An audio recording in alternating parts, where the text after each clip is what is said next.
get more serious if we don't, as a community, across the board, black, white, Chinese, you name it, in terms of our community, look at it head on and see what we can do for our community as a whole to see it different. Because, you know, and that's what I hope to get out today, is to get the length and breadth of some experiences that people have of tackling it. Because I find it daunting, and this is someone that's worked in the community for a long time.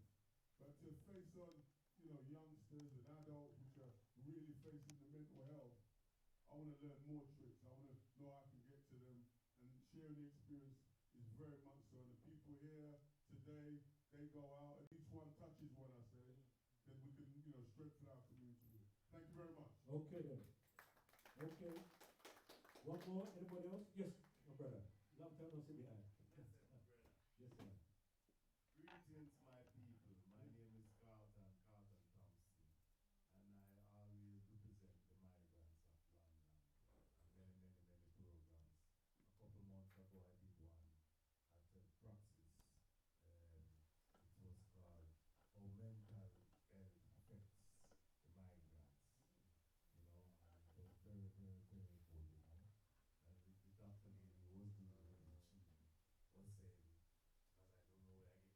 know where I get these things from, as I tell people I left school when I was 13 to Berkeley, since I know him, it's always positive program. So I come here tonight to get some more positive inside of the brain, so that I can go back to some of those other programs and say, if you get my drift.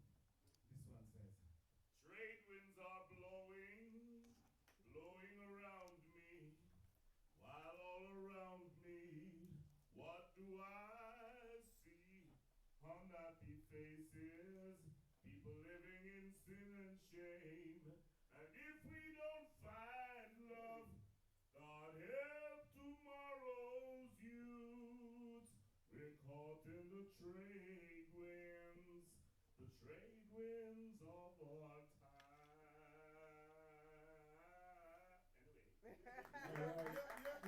Anyway. All right, guys. Nice one. Good time. Sorry? Right. Dad? I just wanted to say, a lot of events you get people at the beginning doing icebreakers, workshops and everything like that. We're not doing that. But I want to know how people are feeling after the yeah? So what I've done is that we've got to check out. So we've got posting notes and live. How you feeling at the end of it? Because it helps us in a lot of ways just to help ourselves, but also what carry on the project. We get funding and everything, we need evidence for the community. And I'm not doing big evaluations or anything like that, but just check out, what we've got. Okay then, so please, at the end, just give your evaluation, check out how you feel. Okay then, we're going to start, but we're going to put things around because we're going to get full up. Warren, where's the, cheers? Yeah, we're going to need some more cheers. Okay.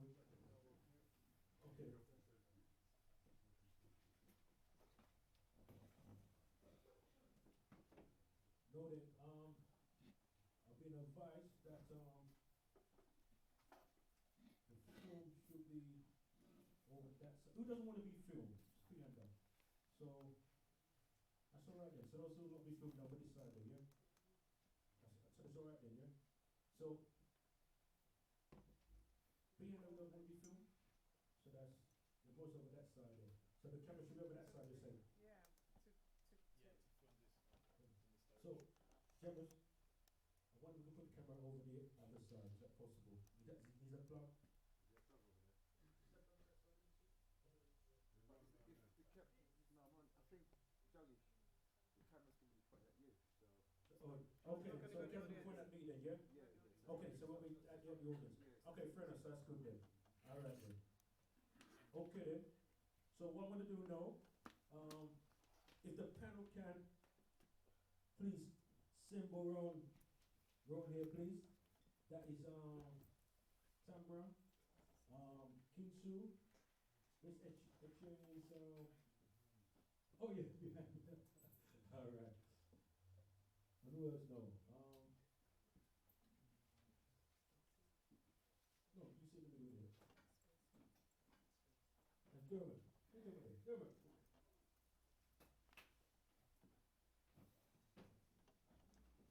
Yeah, you're right. Etienne, you don't want to.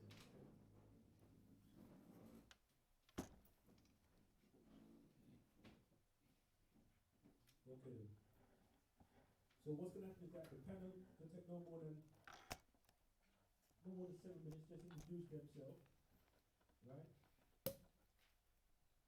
And then after the panel, people can ask questions concerning what they said, or any further question you feel.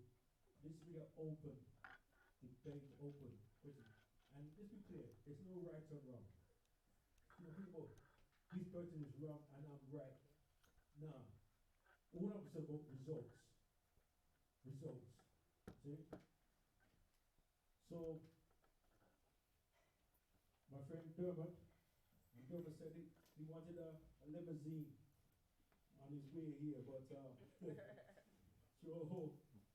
Money is fun from the wall, you know. All the way from top now.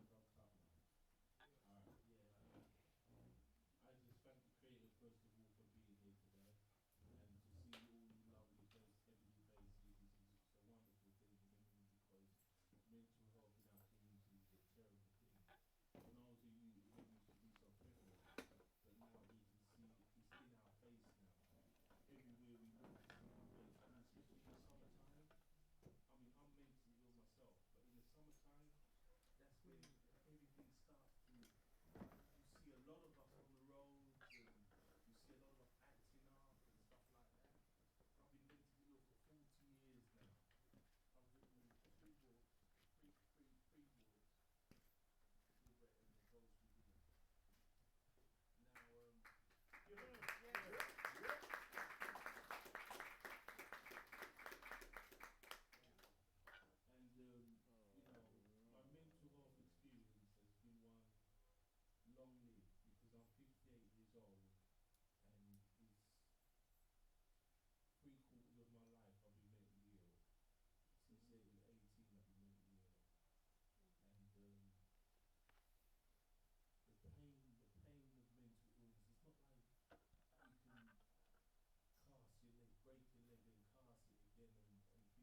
So I found that from a very Pardon? early age, from the age of No. 7, I was unable to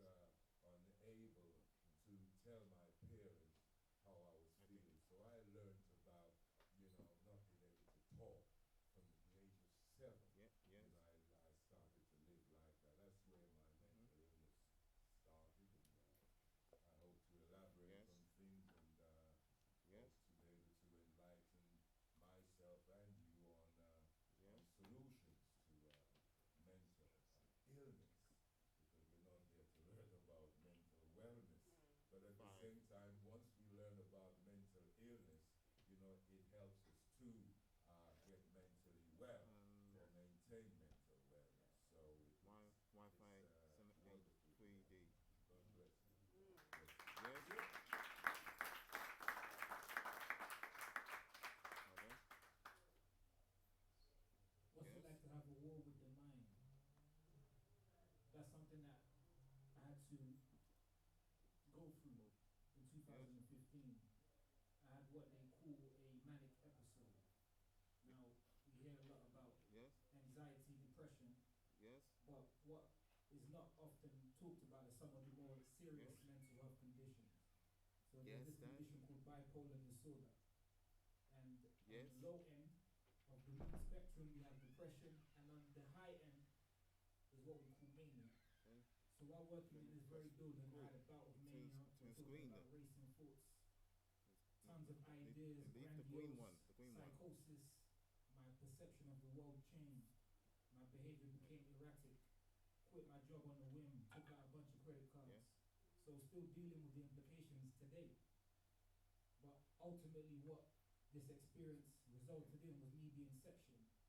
So spending the time inside the police cell, spending the weeks that I did inside the hospital, Microphone.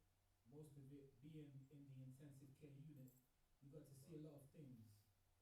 And having to deal with that brokenness in the psyche. And it's no coincidence that I was diagnosed with bipolar disorder, because at the end of the day I was living a fractured existence, duality. And so something remarkable happened. By me going into that place, experiencing the trauma, the forced medication, because that's one of the things that confuses me to this day. Once you're inside that particular system, you now lose some of these human rights. And the question becomes, or it changes from rather, are you going to take these meds to how painful is the process going to be?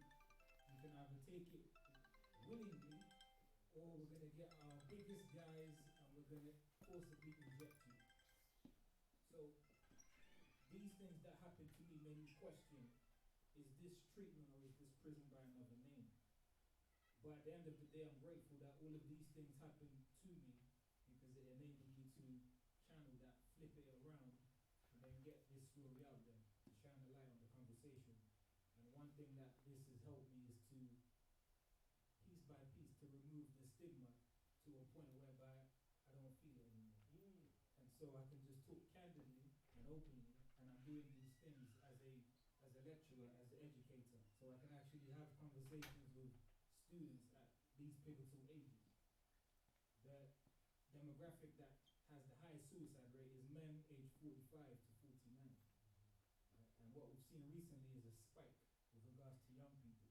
So there are critical ages where intervention is needed, and I guess I'm doing my bit in part by getting my story out there, but also being able to engage with young people in a candid manner, and at the same time showing people that recovery is possible. Because I'm actually at a point where I'm feeling better physically, mentally, emotionally, spiritually than ever before. And so using the trauma that happened to me as a form of post-traumatic growth and being able to reach new heights.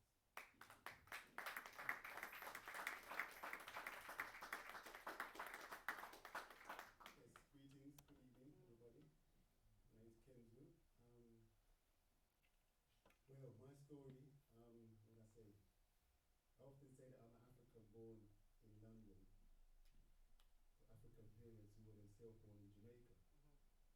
And I think that in itself expresses the level of potential for mental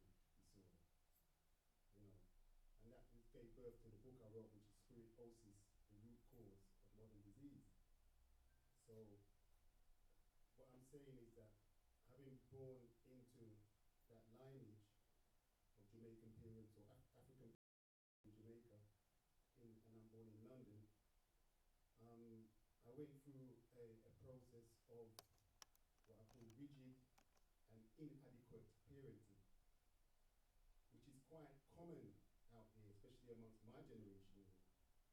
And I've told the story of that when I was 6, 7, 8, 9, those ages there, I used to come, I used to be at school and very studious and pay attention and, quite witty and got, good remarks from the teachers and so forth. My mum used to say, yeah, and very good in come home and tidy up in clothes and come up in books and doing homework and blah, blah, blah. And then at the age of 10, I got arrested. At the age of 11, I got arrested again. 12 arrested, 13 arrested, 14, 13 I went into care for 3 weeks, 14 I went detention center, 15 I went detention center again, 15 I went youth custody, 17, 16 back in Latchmere as remand, 17, 18 months. About when I reached to 19, 20, I started to get a bit smarter, I suppose, and calm down. During all of that also, cigarette smoking from 10, 11, weed, 13, crack came about, powder them days came about 16, 17, little piece of crack later on, 18, 19, ecstasy tablets like mad in 1988, ecstasy, like crazy nearly every day for a period. I was seeking love. I was seeking, that's what drugs are, soothe. I need to be soothed from all of that. I was on an escape, I was tuning out from an environment. The environment was a whole household, parental, rigid, inadequate parenting. But it's very common, and I'm highlighting this because this is really where my message comes in, because I'm saying is looked upon as normal. And there's so much that comes out of that. We could be here all night talking about that very generation, that area there. So there was various collisions along the way. You notice things, and then my first relationship was like, certain things happened. Well, first of all, I was a bully in school, in primary school, because why? I was bullied at home. Rigid, inadequate parenting. I was bullied. So if I bullied at home, because if they're going to tell me at home that if I don't do what they do, they're going to beat me. So when I go to school, am I not going to say to the boy, if you don't do what I say, I'm going to beat you? Isn't that not normal? You see, and this is what was happening. So, from that, then it went on to my first intimate, serious relationship. When I heard the words, I don't want you no more, I went into school playground mode.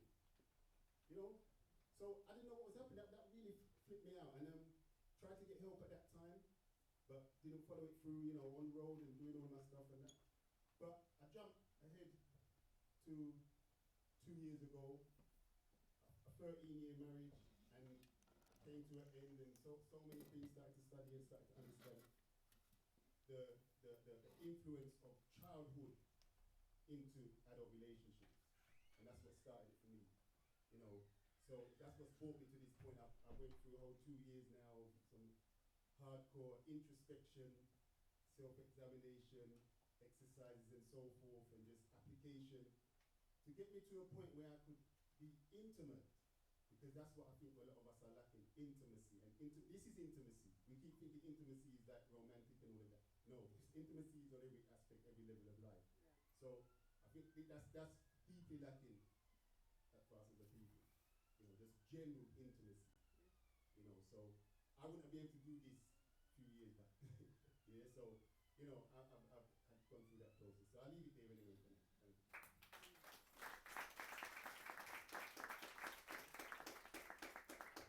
Okay, what I'm gonna do now, I'm gonna open up to the floor. So people who've got any question they want to ask the panel or make a contribution, feel free. And we're my family, and we're to talk the truth, nothing but the truth and the absolute truth.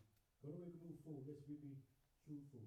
I learned that from a virgin there, Tamara. Be truth and be honest. See? Yes, my sister. Greetings, everyone. My name is Oleander. Yes, my sister. Thank you, members of the panel. Really appreciate your honesty and sharing with us. I just wanted to find out your perspective in terms of our young people. It saddens me to say that near where I live, there was a stabbing. And on my way home, all the roads blocked off, couldn't get in, probably was 17 cars lost. Didn't even reach the news. But, okay. Now I have a son, 15 years old, and it worries me. He's not involved with any of those issues. I mean, he's got his own issues. But it worries me because when he was coming home from school with his friends, one of them asked the policeman, what happened? The policeman said, oh, just another stabbing. So straight away, they've distanced themselves from it. But we can't afford to do that. So I just wondered, in terms of these stabbings, killings happening among our youth, I do believe there is some kind of mental health issue going on there.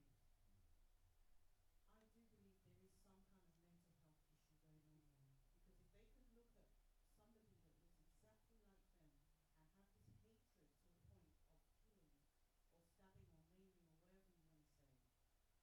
mother, as a member of the community, I'm like, wow, I don't even know what to say. So I just wondered, in terms of what you have experienced, when you've experienced any of that, what do you think about the whole issue of all of this? Very good question.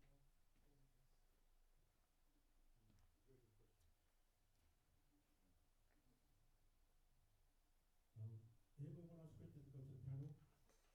Yeah. Anybody? Yes, my sister. Good evening. My name is Angela. As I was, thank you very much for the speakers for letting me speak. I really appreciate that.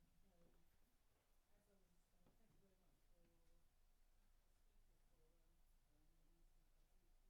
a few things, and a few things came up quite early. Like I asked a few questions, and the question was, is mental illness exaggerated by symptoms of drugs?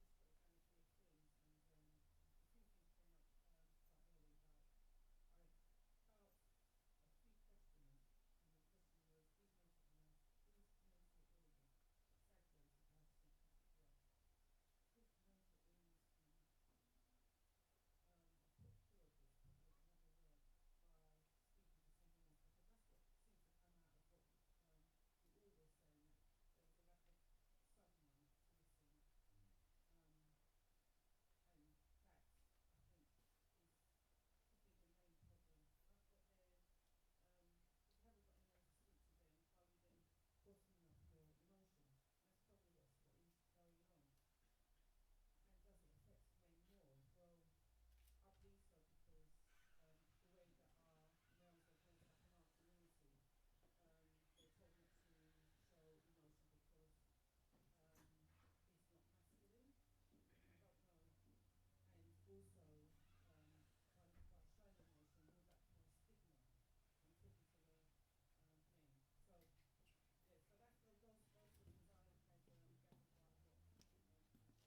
and that I think is could be the main problem. I've got here, if you haven't got anyone to speak to, then are you then bottling up your emotions? That's probably what is going on. And does it affect men more? Well, I believe so, because the way that our males are brought up in our community, they're told not to show emotion because it's not masculine. I don't know. And also, by showing emotion, will that cause stigma? I'm talking to the men. So, yeah, so those are the things I had gathered by what you said. Thank you very much. So the question goes, sharing emotions, yeah? Okay, anybody else? Okay, can you pass the mic to Eskip? Then we go straight to Just a question for all the panel really is it's interesting because obviously you get the trauma from emotions, and a lot of people say it's emotions, it's what brings people into suffering with mental illness. But then we say sometimes it's a deficiency in what we're eating. So then it's a chemical, some of the guys will say it's a chemical imbalance. So I just wanted to know the panel view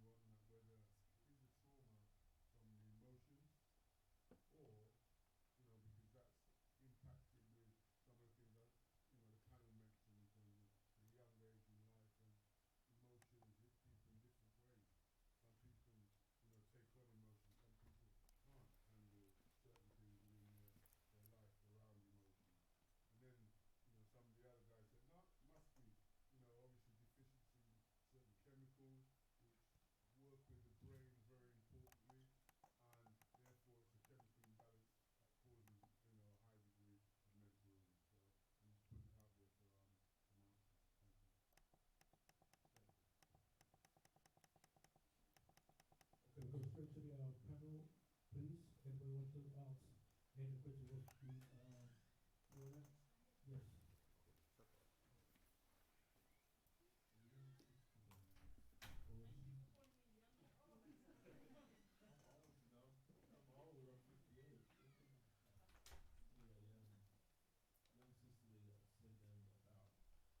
Yeah, young sister said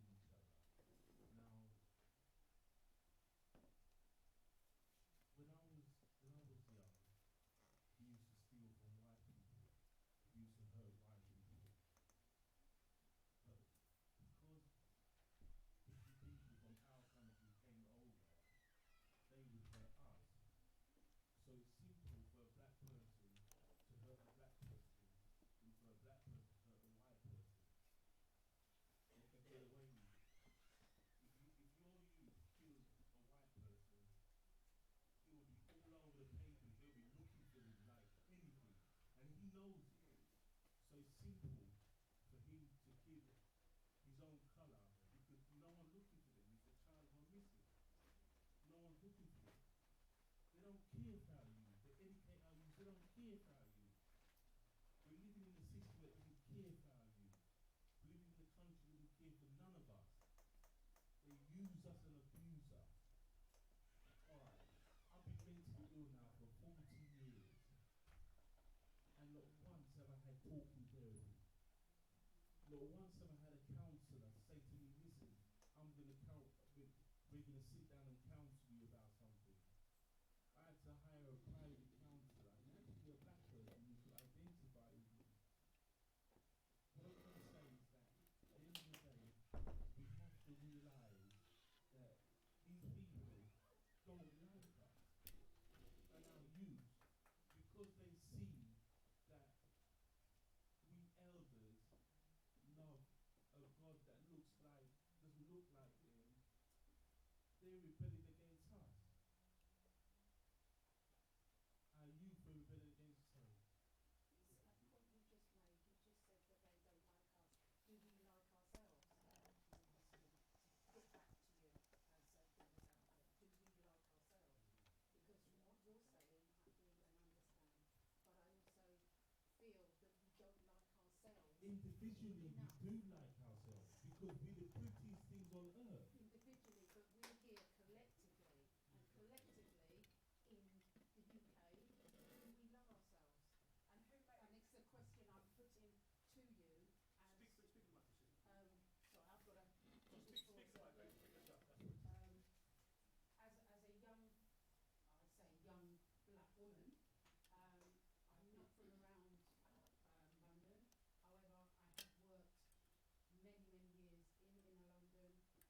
However, I have worked many years in London, out of London, working with black children, Indian children, and I find that we don't like ourselves. We don't love ourselves enough. I'm not to say that as individuals we probably go home and look in the mirror and say yes, we're beautiful, but collectively, do we love ourselves enough for us to shake up the system? The gang member loves the gang member. Yeah. The church Yes. sister loves the church sister. I would point to disagree there. No, it's something. You know what I'm saying? They go to church to communicate. But do they? I'm being Okay. devil's advocate. We don't want to do no sit there. I'm going to get advocate, but we don't want that right now because But it's a question Yeah, that we know, can but also lead to we're our trying to mental have some health. kind of harder skill because I mean just jumping like that. And the point you make is a very serious point still. Yeah. So we just need to go to the panel there. Well, it's a question I'm We understand, but putting to that gentleman. we can't just jump in. So we hand up when we want to ask a question. Yeah. I actually did put my hand up and he did acknowledge me. He did acknowledge me. I mean, you have to, after Oh, knowledge, you so say you're that. the chairperson. I mean, the So you're the chairperson, chairman. you know what I'm saying? Okay. My All right, then. apologies. You have some order. Yeah. My apologies. Okay. Yes, good job. Yes, sister.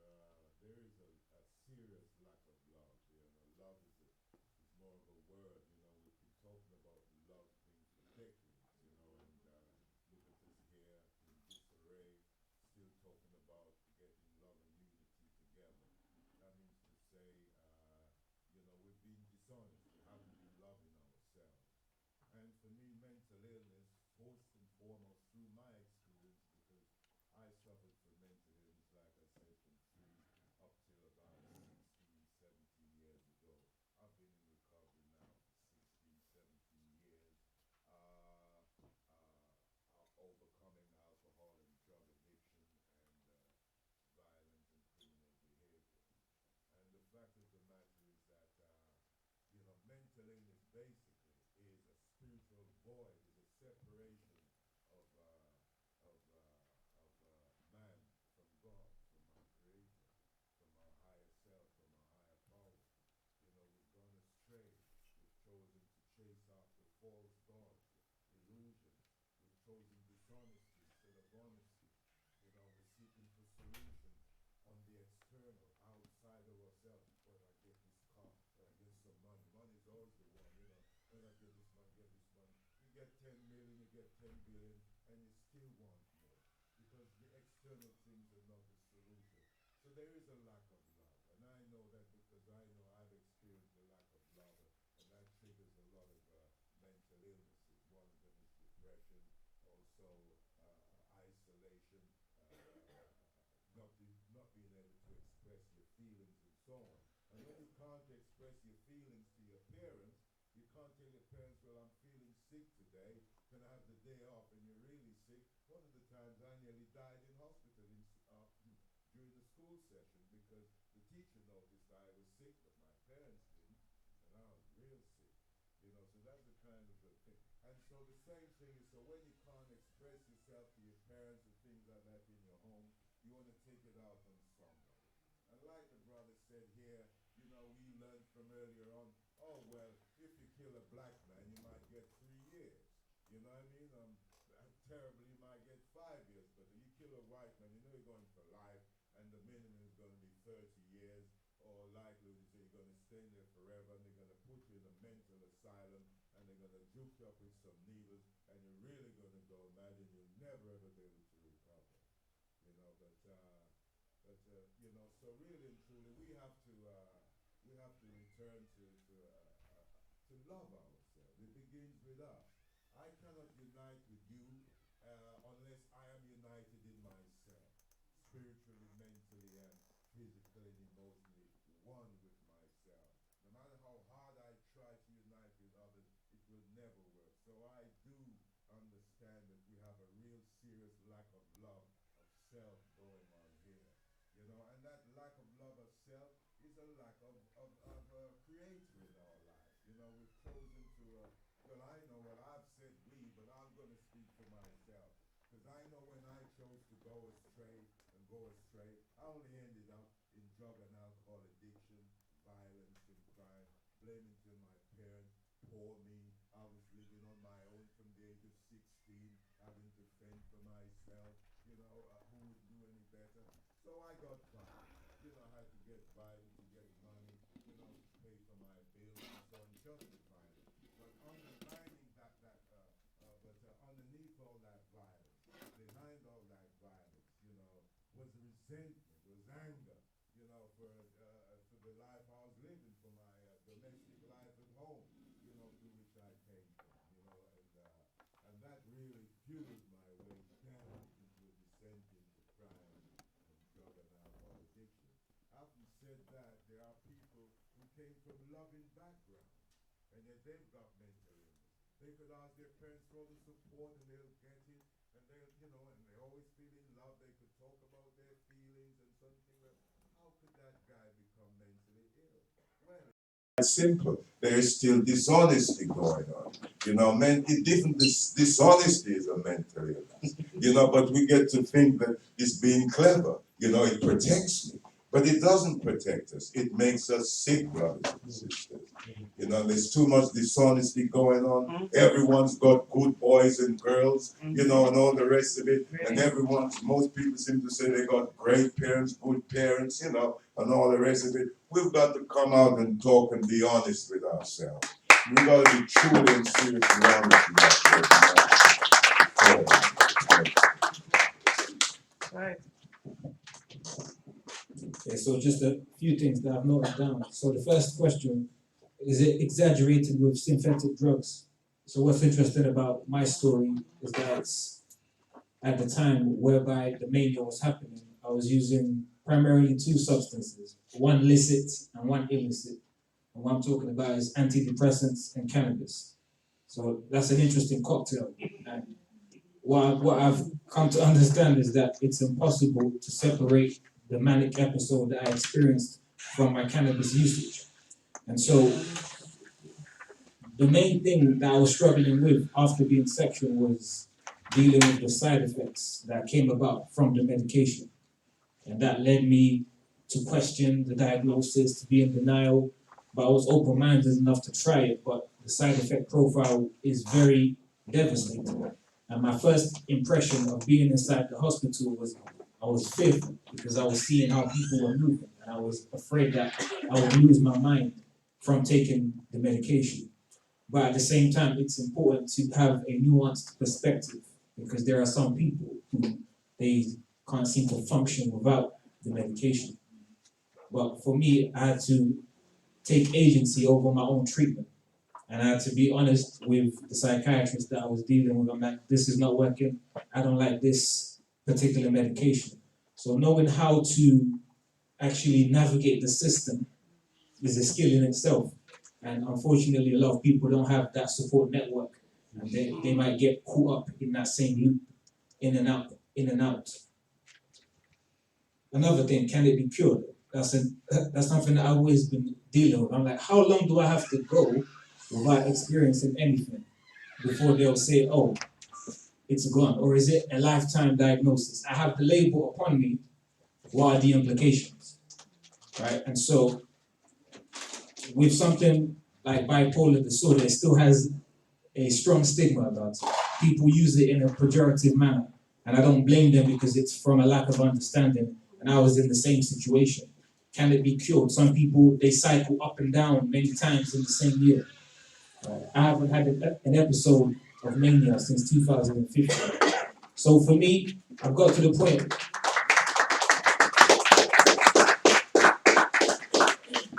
point whereby I realized, you know what? There's no point actually trying to hide this because if I Google my name, it's like, oh, BBC, me talking about mental health. And my students they are very savvy, they're Googling teachers, and I say, oh, is this you? Is this X? Is this Y? And I'm like, you know what? Yes, this happened to me. This is the implications of it. And so honesty, as was mentioned, is a key thing. But for me, it's a case whereby I'm not even asking myself, is it a case of can I be cured? I'm just living life. And so the longer that I maintain this sense of well-being, the more it adds to, I guess, the credibility of the tools that I've used in this recovery process. And so something that is interesting is this thing about bottled emotions and perceptions of masculinity. So that was always weird to me, but then I realized that's an anecdotal thing because I grew up seeing some of the richest, most talented people in the world burst out in tears when they lost a match of football. So I'm thinking, okay, I'm seeing this. I'm seeing these very masculine figures. They're in tears at defeat. And for me, that sense of repression was key because it was building up and there was no outlet. And so me, even though I have accessed counseling and therapy, what I found was, for me, what was more effective was the actual conversations with family, friends, and then later on I discovered that art therapy is, for me, of huge significance. Being able to express the thoughts that I used to once contain, now I can get it out there and use it as a mechanism to help somebody, or at the worst case, help myself. And look, this is where you were at this point in time. Look at the progress made, or even from a case where I'm talking to myself. So I wrote this when I was in a dark place, and look where you are now. And so this theory of the chemical imbalance is an interesting one for me. And I struggled with it because nobody tested my brains to measure the flow of chemicals. They made the diagnosis based on the observations and the behaviors and the things that I said. And so I do wonder, how can it be a situation where I'm getting zero sleep, but I have more energy than ever? Where is the energy coming from? I'm asking myself, right? To the point whereby my family and friends, they're trying to have an intervention I'm feeling like a superhero because I know you regular humans have to sleep. Eventually, I will get up and do what I need to do. And that's how things happen during the episode of Mania. So this chemical imbalance is an interesting one. I still wrestle with it, but at the end of the day, the key word for me is balance. And so I realized that something was missing. And for me, it was, I guess it's really building up to what was mentioned previously. There was something missing. There was a huge void for me. And I was trying to fill that with external things. And it took this experience, and that's why I'm happy everything happened in the way it did. Because when we're talking about suicide being the biggest killer for 45 to 49-year-olds, I couldn't even see that far. Because I'm living this duality, up and down, yo-yo cycle. I'm up, then I'm down. I'm thinking, this is no way to live life, right? Just looking for that sense of stability. And so I couldn't even see past 35 in the current situation that I was in. And so finding that sense of balance, establishing that sense of community, being able to express your feelings and emotions is fundamental when we're talking about young people, old people, men, women, black, white, Asian, however you want to break down this demographic. And so it's important to be having this conversation, but at the same time, we need to be able to have the nuance in it. Because I had a white counselor, I had a white care coordinator. They had empathy for me. Right? So it's not as black and white. There is a big area of grey in there. Right? And so me as an educator, for me to say that, oh, white students can't relate with me, or I relate more with black people, I don't agree with that. Right? Fundamentally, we have more in common than we think. These same struggles and anxieties that we're feeling, they are universal themes. And so with my approach, it was always trying to keep an open. Of course, there are some cultural things that may be connected to with somebody who is more familiar. But at the same time, I would say the bulk of the trauma happened getting me inside of the system. So going through the police, getting tasered, getting dragged out of my home, all of these different things. But fortunately for me, I was able to access compassionate, empathetic care coordinators who helped me along this process. So it's important that we have that nuance in the conversation. Thank you very much.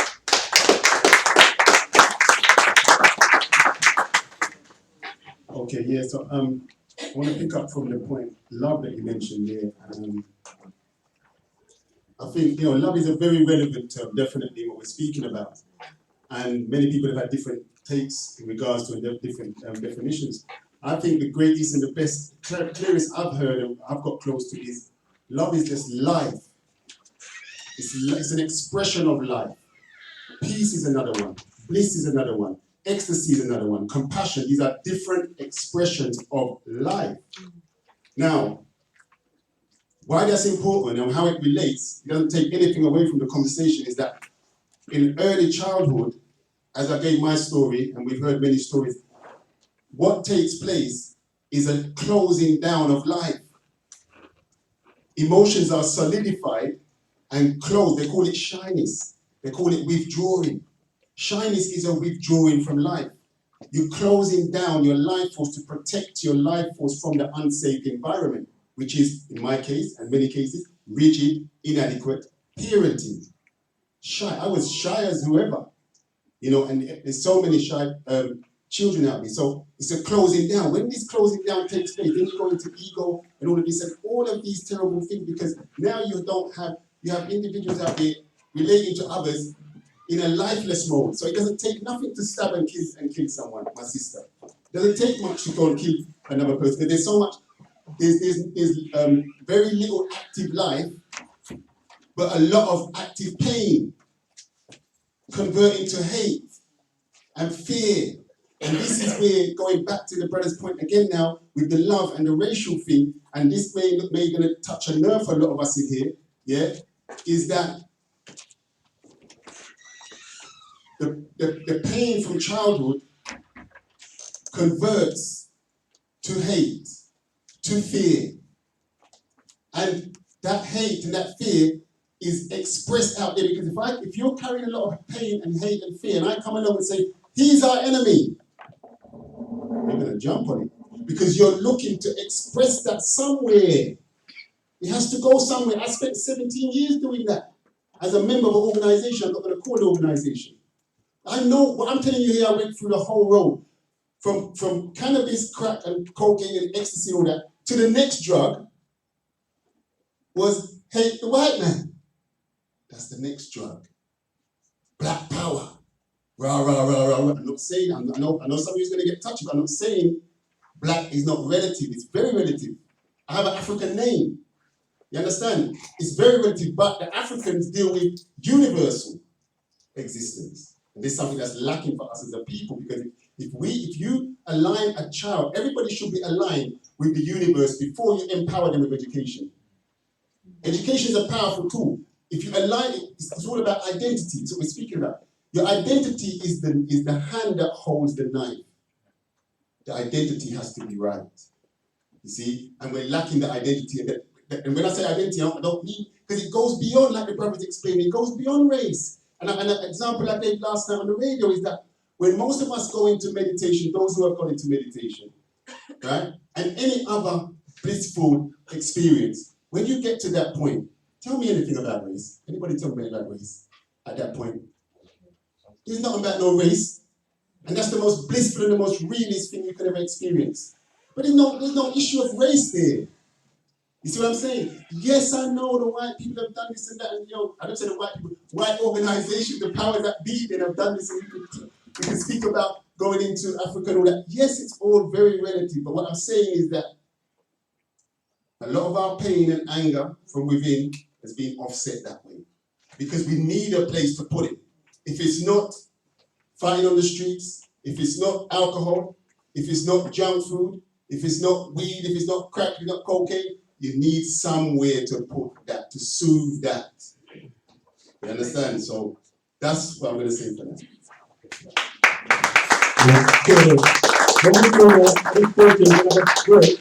But I understand there's some patties outside. Sorry? Rainbow. Just right for Rainbow? All right, enough to pass it red outside? Yeah? So you want from the top to it? Oh, big up the Rainbow. Oh, big up, yes. All right, yes, appreciate my man. Big up, man. This man will provide some patties. See, big him up. Yeah? So the patties are ready out there, so the patties are out there. So please, if you want a patty, please grab a patty. Oh, they will pray for about 15, 20 minutes. Please network as well. There's stools right there and so forth. So please network. Yeah? All right then. Come on, big yourself again. Come on, give yourself a clap.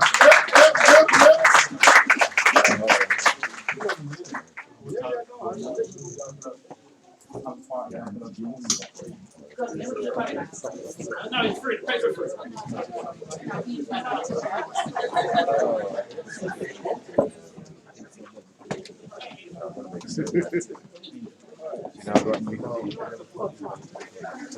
Where's that?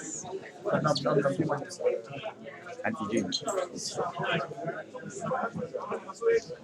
Anti-gene. Sunday. How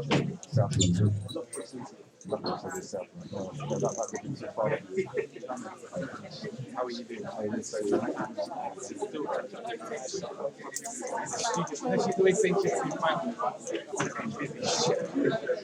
The rate of hang on, let me just finish this conversation. Loughborough, Sunday. Alright, okay. Alright, okay. It's all good to go. I'm going to be down next time. Yeah, I'll be right there for about 5 minutes. Alright. Alright, okay. Right, alright.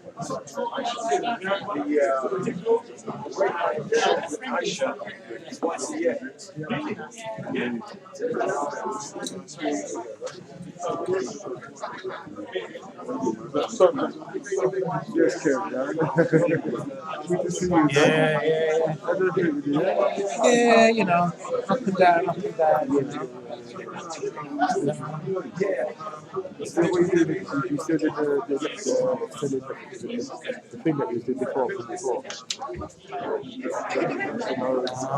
Oh, You're doing very okay.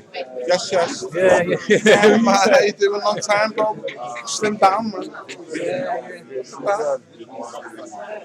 Yeah, I had to. Yeah. You do the music. What, the radio? And, Yeah. I'm still on the radio, but I haven't been on there for a little while. There's Patty's in there, you know. Yeah, I know, right? I've worked here, bro. We know how the procedure goes. It's Kate's there as well. Oh, you said the magic word. Let's go talk over this. No, I've just Minty.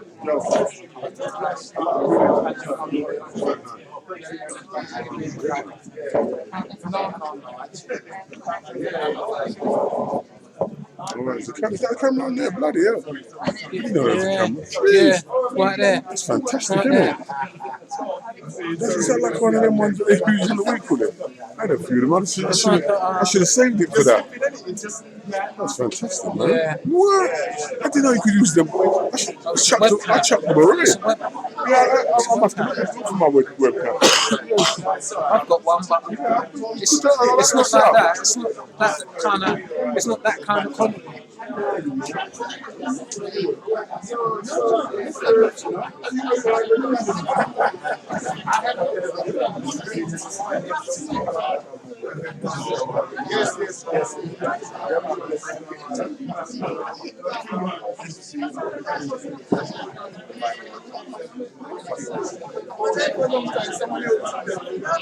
I was just saying where my girl is.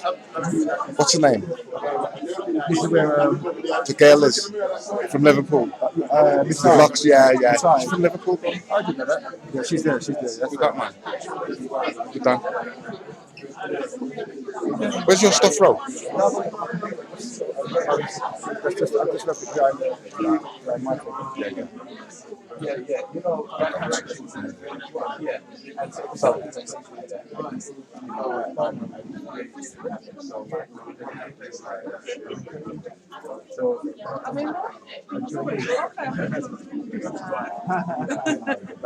Hello, how are you? you right? Good? Yeah, you good, Did yeah? you find the other rows for the food?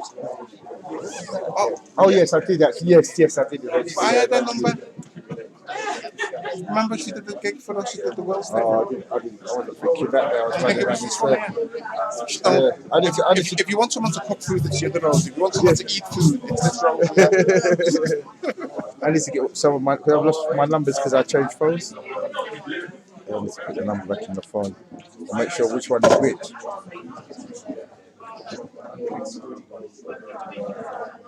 You film them, though? Huh? You film them? No. When you stand, what are you doing? No, I don't even know what I'm doing. Basically, juggling them up last minute. You know that. Oh, that's no. To do this streaming, I don't know nothing about streaming. Okay, streaming on what? You know, Bless his son. It's like. Oh, he sounds like Where's Bless? So I'm helping him out, you know. So. Yeah, man, the live streaming, man. Yeah. Well done, bro. You've done a good job of saying anyway. No, he's done a really good job, you know. You're doing a good job, bro. It says. That's what people said outside. Yeah, so I'm just making sure everything runs smoothly, you know. Well, you sorted out, you managed to sort out then. Yeah. No, I want to go get some of that. If there's anything left.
No, you say no, but you bring her out and you fuck it up. Is that the way you say no?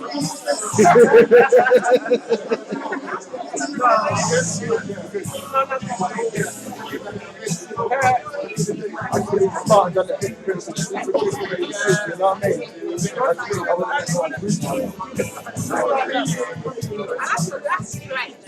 I bought this already, you know. This is my, yeah. So it's not big up. I'm charging you now. That's all right. It's all good.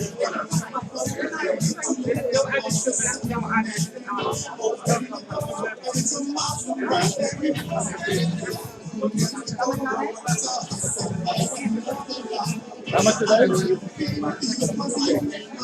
Oh, 2,050. Oh, I need to count my thing.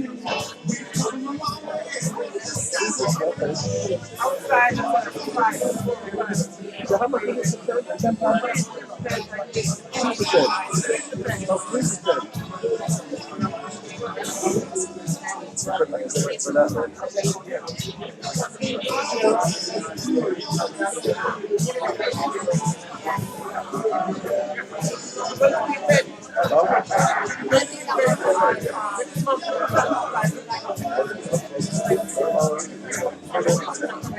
Sure they put out, sure they get up for it. I didn't ask for it, like I feel it already. It's that last time. It's okay, they got somebody else to do it well. They've got to understand it. Last minute, but I've done it, but you want to change the first, and that was the key. Chris was to be able to play on the road, and the guy didn't introduce it properly. We didn't introduce it properly.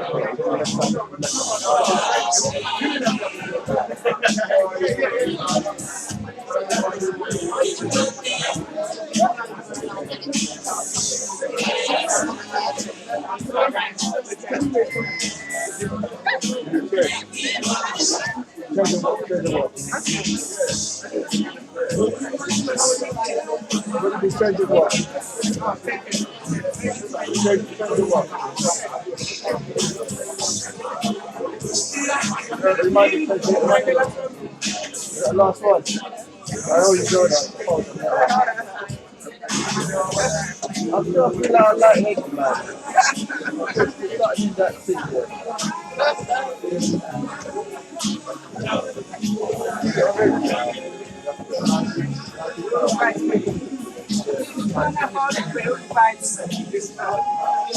You don't drink it out, well, if you don't drink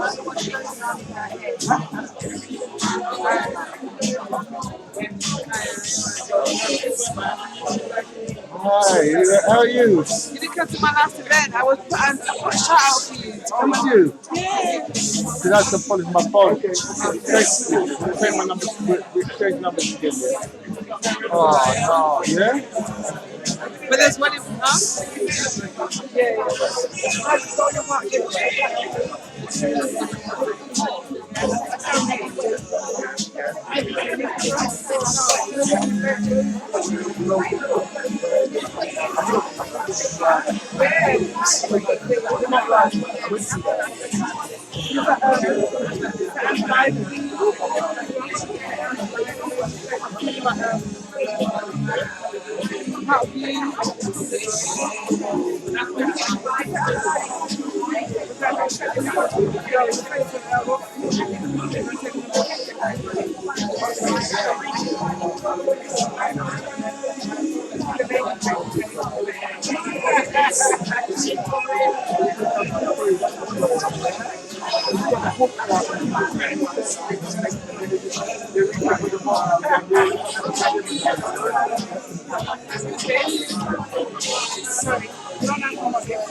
I'm trying to get rid of it. I was even concentrating in the frame. I don't know to count on my left.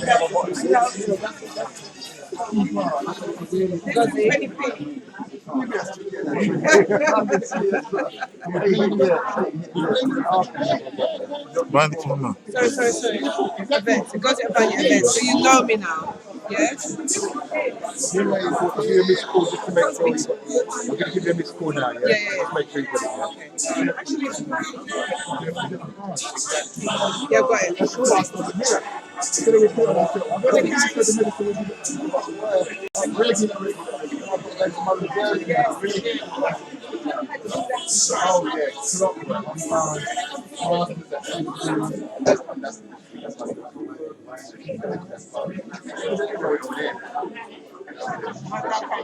You were done because I filled them all. Because I get free book with the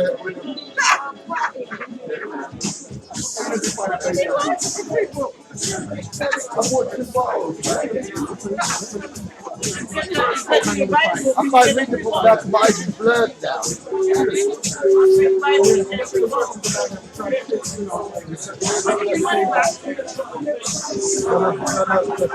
I won't have to read it, my eyes blurred. I don't drink, I don't know. maybe when you read the book, you definitely learn how to. My eyes is getting blurred up. Where are your glasses? I mean, that is the drink that's making my eyes blurred.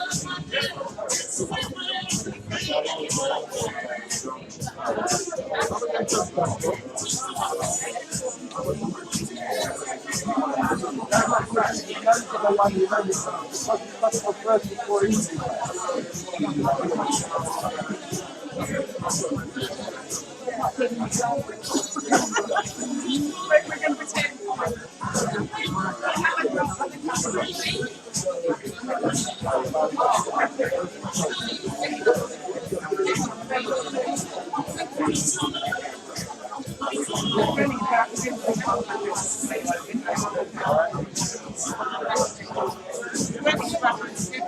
Yes, yes, yes.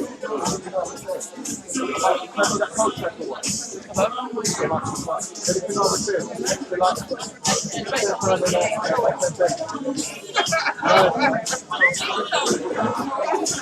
You're going to deal. Okay,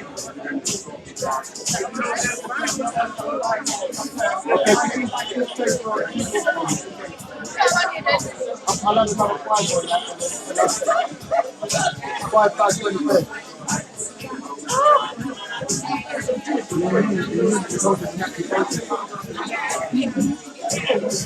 There's a friend of mine who works so I charge them 5,000.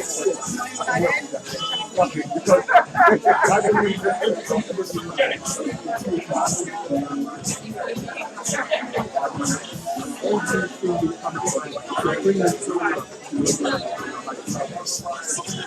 that's what when the drug coming out, they've got some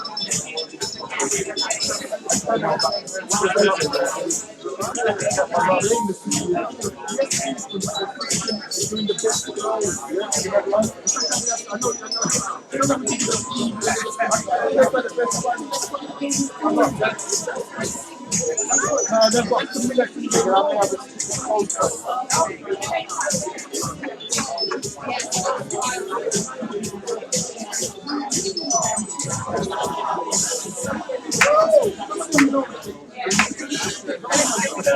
I have when you get home now,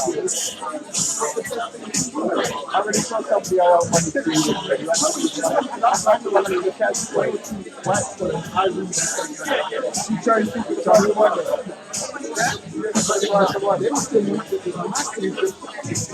You want to swap? No. Check and see if he's got his information correct. That's one of my favorite topics. But you know enough about it when you take the contract for one. I don't think that's what am I going to buy? That's why I just realised I'm on a nutty. Well, it's immense. I don't even watch films.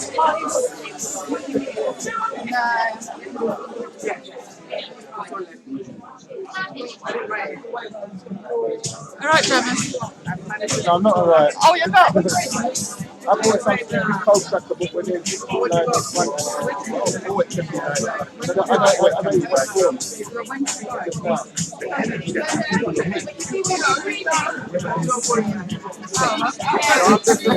When you read it, the next time you watch a film, you will change your perspective. I don't watch films though. Well, there are some films you have to watch. Don't too fast, that's my problem with you though.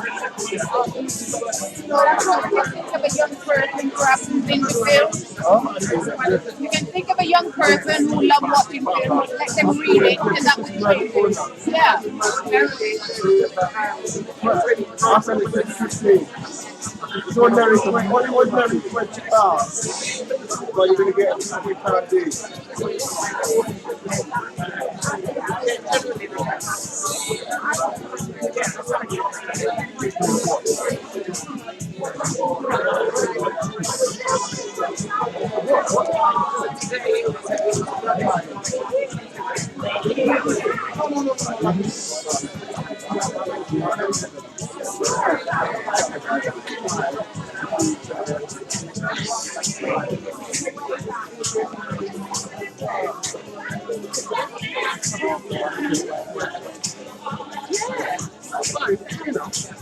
You know, we can argue that's influencing it again.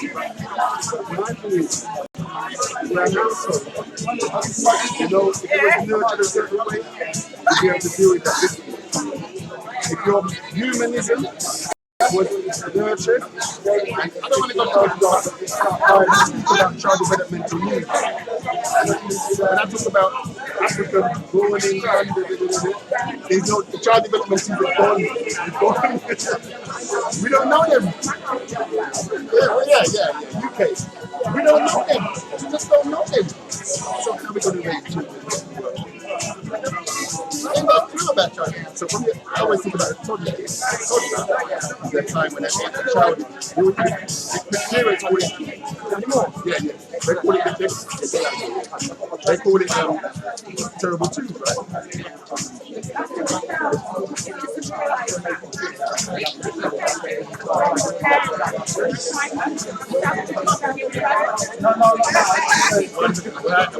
What do they do? Trap that down. I call that a psychological birth. That's meaning when you find a psychological birth, so if you drop that down, psychological birth.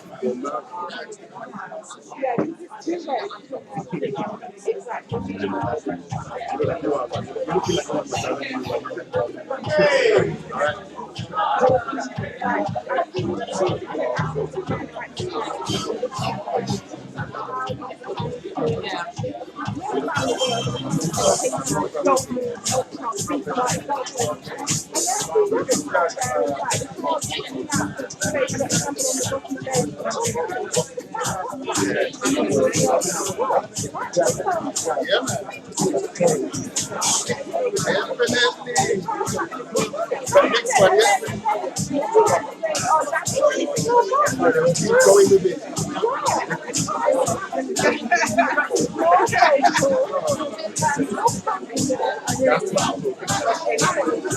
That child gonna do it differently.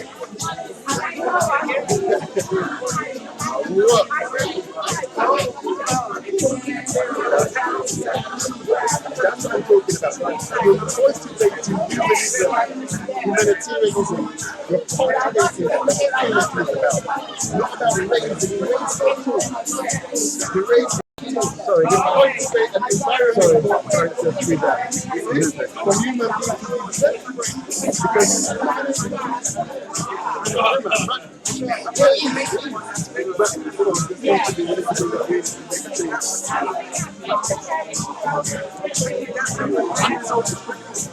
Hopefully I'll get into that part of it. There's some story in this. I don't know. We haven't got the emotional capacity to facilitate that. Right. So we're going to shut up. We will be for it. We want actually get it. Keep the party going. I woke up 2 years ago.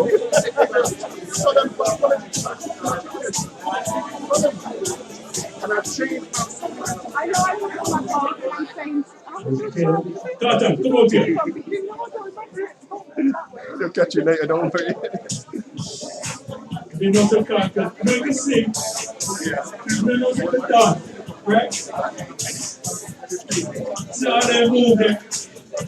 Disco Gata. What you know? Granddaughter. The granddaughter. The granddaughter. Granddaughter. Yes, sir. Trying to make a mind up. Granddaughter. Yes, daughter.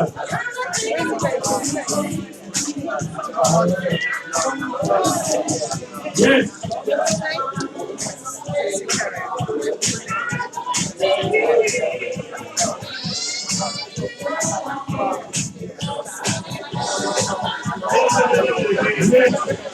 Daughter.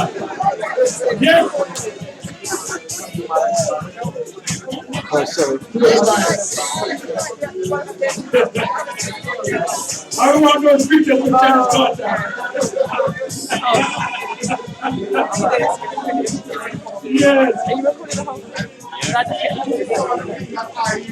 Yeah. Please. God bless you.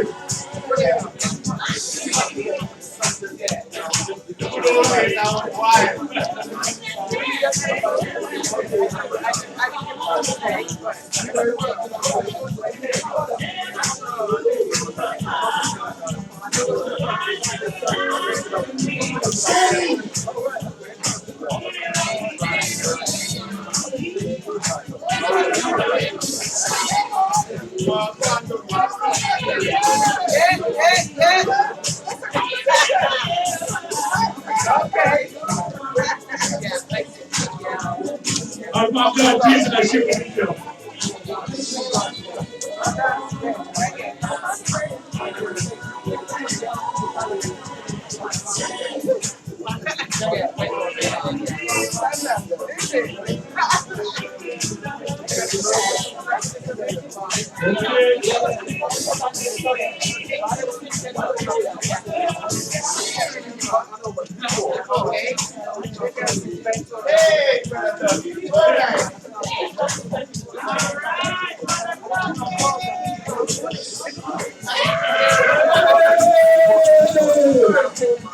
Party time!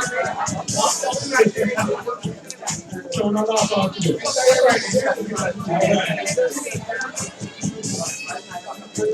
Okay then. You know, we're going to take a second one. Right? We'll call a second one. Okay then. If you can have your seats. Look like you can't inside the skill box.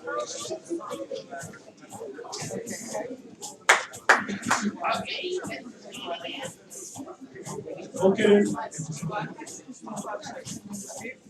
Okay then. What's gonna happen? Coffee's gonna go around.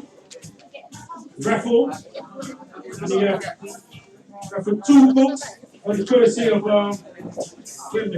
Dermot. Liberator and the Ghost Within.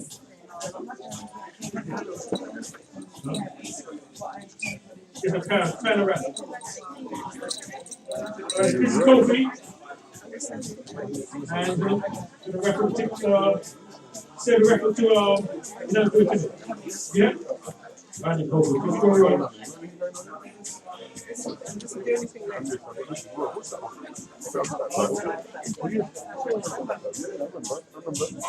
me the shooter. Give me the shooter. Sorry, young man.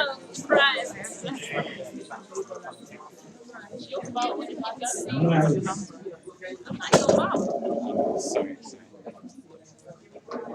Okay then. So it is a second though.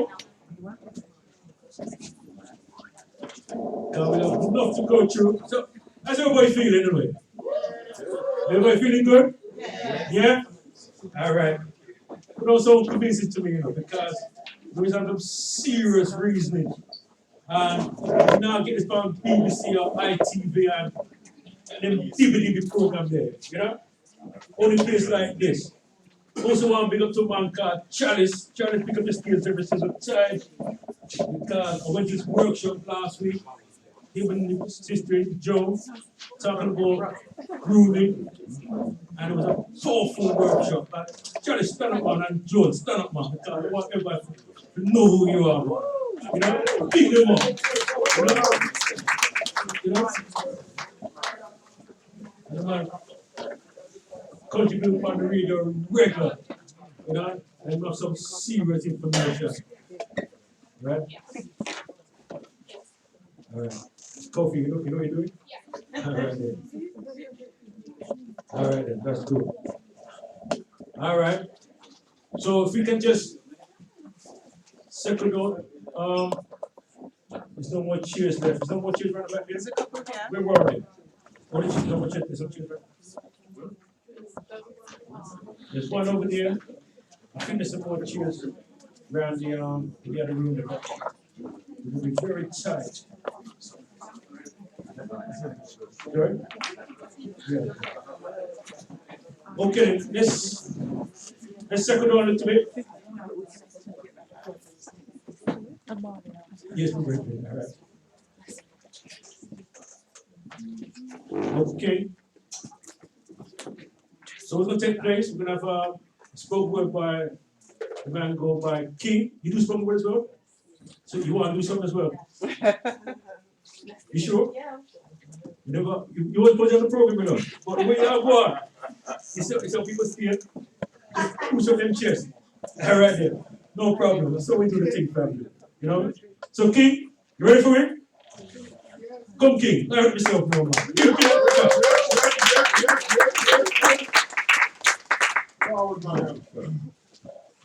Alright, so my name is King, and truly, I've been suffering, I've suffered from mental health, like bipolar, for since the age of 14, and now I'm 19, so it's not precisely like 4 years, and it's just that the thing that helps me calm down and get away from that kind of stigma, that kind of thing that hurts me a lot, like to just relapse again or whatever.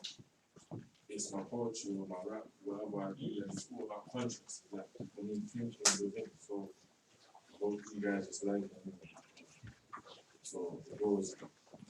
My mother praying, she asked the Lord to guide me. Satan envies me, he wanna take my destiny. They question me, my life and how it's meant to be. I seriously who are you to judge? I step in the place of validation, intimidation, winning subordination, knowing they don't pay attention, that's why they try so hard to start the conversation. Too afraid of the youth because they're scared of the truth. And yeah, some of us seldom now practicing in the practice world, and most of us just want to live a normal life and go. Most of us just want to live a normal life, have a great education, but it ain't that simple, right? So, people being affected by mental health like a plague, people dying left or right, this ain't no joke. I just want a society to change. I just want us to live right. So, poetry, but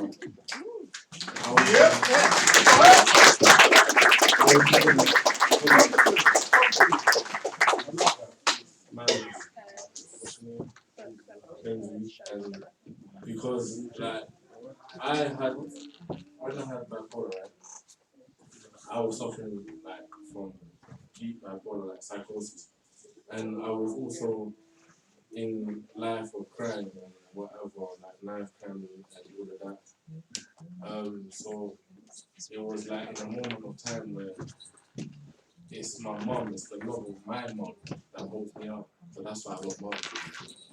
Like love is not too much. Because thinking about your child, I was running, like I was running from someone to again trying to go step the same person. You wouldn't step the same person. But my mom stopped me and said, "You're not a coward. You're not foolish. You're not trying to do what you think is right because that kid or that youth has a life and he also has a mother just like you do." Yeah. So if you go and do that, just think about his mother and how his mother will react. Don't even think about anything else, just think about his mother. And that's what made me stop for what I was doing. And I was like, oh, you know what? I might as well just change my life around and make people feel good. Yeah. Yes.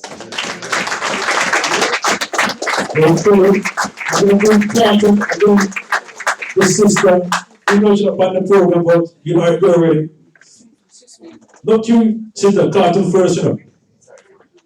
And then you, sister. Right? You see it? Bless and love my people. And these programs, I really love them, you know. So I always love to do a little thing, you know. And as the brother was talking about the mothers, so I want to dedicate the first one to the ladies in the house. You know? Because no one, no matter what them put on the dog, you know. No one to know is very, very, very, very important in the eyes of the Holy Most High God. Because it's going to carry the life forward. You know, if you know this, and if you see how important it is, as though we have been trampled for years and years and years, and we know this, women don't get the amount of appreciation of what they're supposed to get. But life goes on. Sorry. This one says, she faced the hardest times you could imagine, and many times her eyes fought back the tears. And when her youthful world was about her falling, each time her slim shoulders from the weight of all her fears, and the sorrow no one hears, still reigns in midnight silence in her ears. Let her cry, for she's a lady. Let her dream, for she's a child. Let the rain fall down upon her. She's a sweet and gentle flower growing wild. And if by chance I should hold her, let me hold her for a time. And if allowed just one possession, I would take her from the garden to be mine. Be careful how you touch her, or she'll awake and sleep's the only freedom that she knows. And when you look into her eyes, you won't believe the way she's always paying for debt she never hold. And the silent wind still blows that only she can hear. And so she, anyway.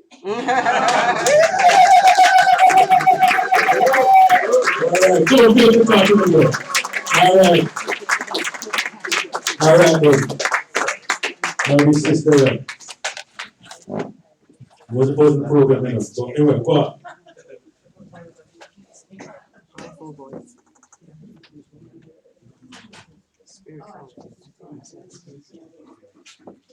I want to say blessings, thanks, and love for all of the different energies in the room, the people here. I'm very, very grateful to be amongst all of you. So let me just get into it. I am my father's child. I am made up of adventure and independence. And my femininity is a capsule interlinking me into esoteric dimension. I overstand, so I stand into my soul more. And in the last few years, I learned that my mental health isn't genetic. It is integrated from the social situations to which I was born. And there are effects like losing my nan to dementia, and to that I mourn. Or the lessons when my father left. When he upped and left, you know you can pick it. When my father left, there's no coincidence that we ended up in similar situations. We were both homeless.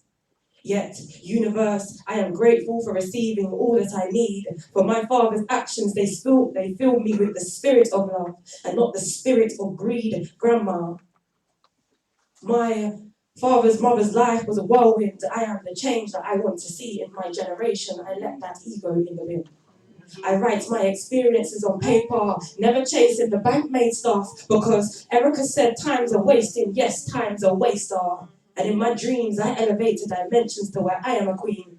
I quit the trees, I fight and flight and freeze. I let it go like Anna, never an ice queen. Ice caps are melting, now I eat plant-based ice cream. You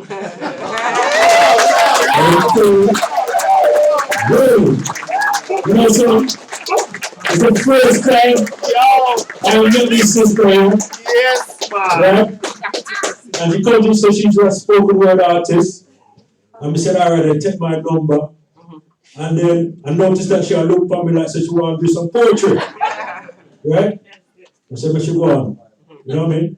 And she done a good job. That's how I said. You know what I mean? One time? One time for what? No. If you want to find me on Instagram, Yeah. it is at Amalia the Alchemist. Okay, that's fantastic. All right. Dorian, let's be clear about one thing, right? When it comes to us to express ourselves, right? When people talk about too much worshiping and, you know, we can talk about or argue about whether the chair should be pink, red, whatever. When it comes to us expressing ourselves, we don't compromise at the time. You know, because you learn more to express yourself. And that's why you encourage people to express themselves. See? Okay then. Now then, where's Christine? Because she said she wanted to promote our program. Where's she there? Christine? Alright then. She don't never vote. I forgot straight to the program now. So you find the first half? Hold on, that don't sound good enough because listen, we see this on TV, right? No joke. You might lift some weights, right? Like the man turned Rambo. So we call it Rambo because we see him on TV and lift weights, you know, right? On BBC, the documentary thing. I think I like that too, right? And this man's a serious man, right? This brother here. I don't want to find words. We talk every day to each other, and he has so much information on knowledge. But the thing is that he studies. He studied, right? Tamara, if you know Fiend's story, as I said, your message becomes your message, right? And he's here to be honest and truthful. And Dermot, well, no, Dermot has to be proper when he's ready, right? That's the next story still. You know? We're good friends still. Love about cook food, as I said, but I'm a good friend. But he's very truthful and honest. Now then, how do you find the panel? How do you find the first song? Nice, fantastic, yeah? Truthful, honest, and to the point. Yeah? Okay then, anybody got any questions? We have an order. I'm going to go home now. Push up myself earlier on. Right? Put your hand up, and we'll make sure we get to you. You know what I mean? All right then. All right then, so we have Joanne. And get this mic to my sister here. And then we have Noel. Next we have some. All right, this is not too good. 1, 2.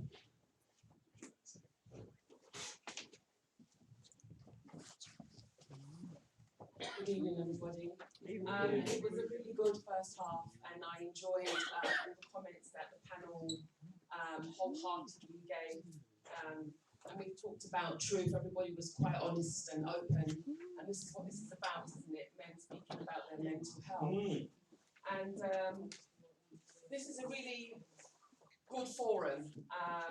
We need to ask this question, and to be honest, I think it needs another forum to answer the questions possibly. Yes. Because I'm coming from a perspective of most of us coming from an Afro-Caribbean background, and we talked earlier about the trauma of children being separated and brought to England, about the strictness, about the upbringing, about not much talking within the family, and the parenting style was strict and didn't encourage feelings to be talked about. And I'm kind of guessing that's the roots of these 4 guys' mental health conditions.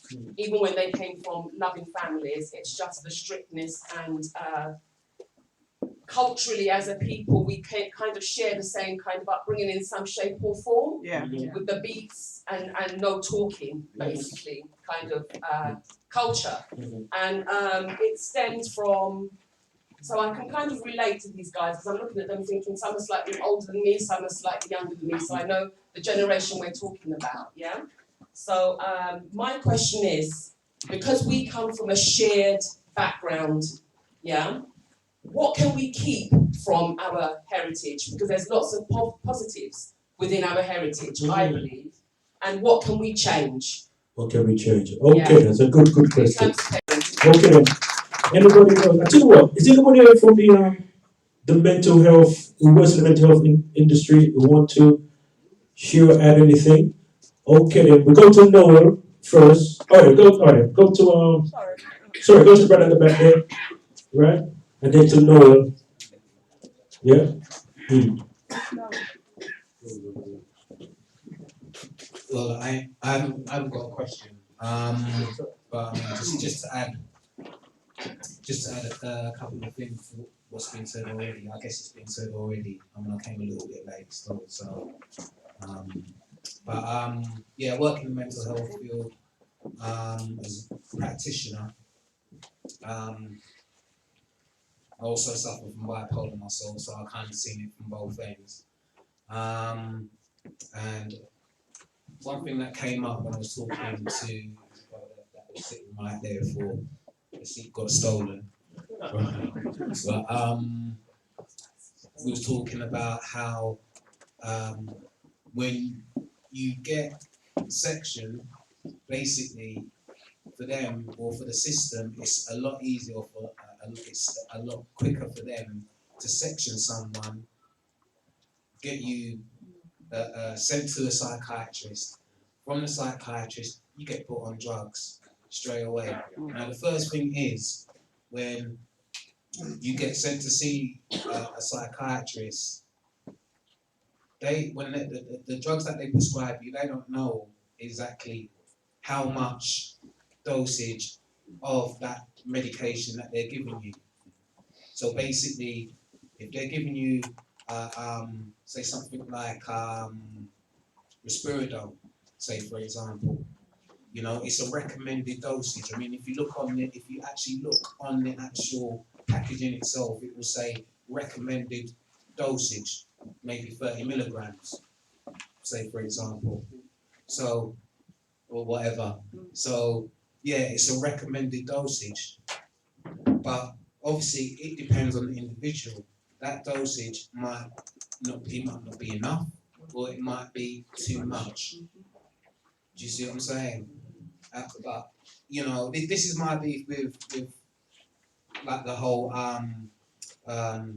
with the whole system is they have you believe like these guys know what they're doing and they know what they're saying. Half the time they don't. You know, because I have to go in there with some of these clients and I have to assess them. You know, and that's the thing. You know, as I said, I've seen it from both angles, and you know, the system it needs to be overhauled. That's my opinion, because as it is, it's not working. You know, all they want to do is basically put people on drugs and put them out on the street. You know, and I mean, we've got more young people suffering from mental health, homelessness than ever before. That's it.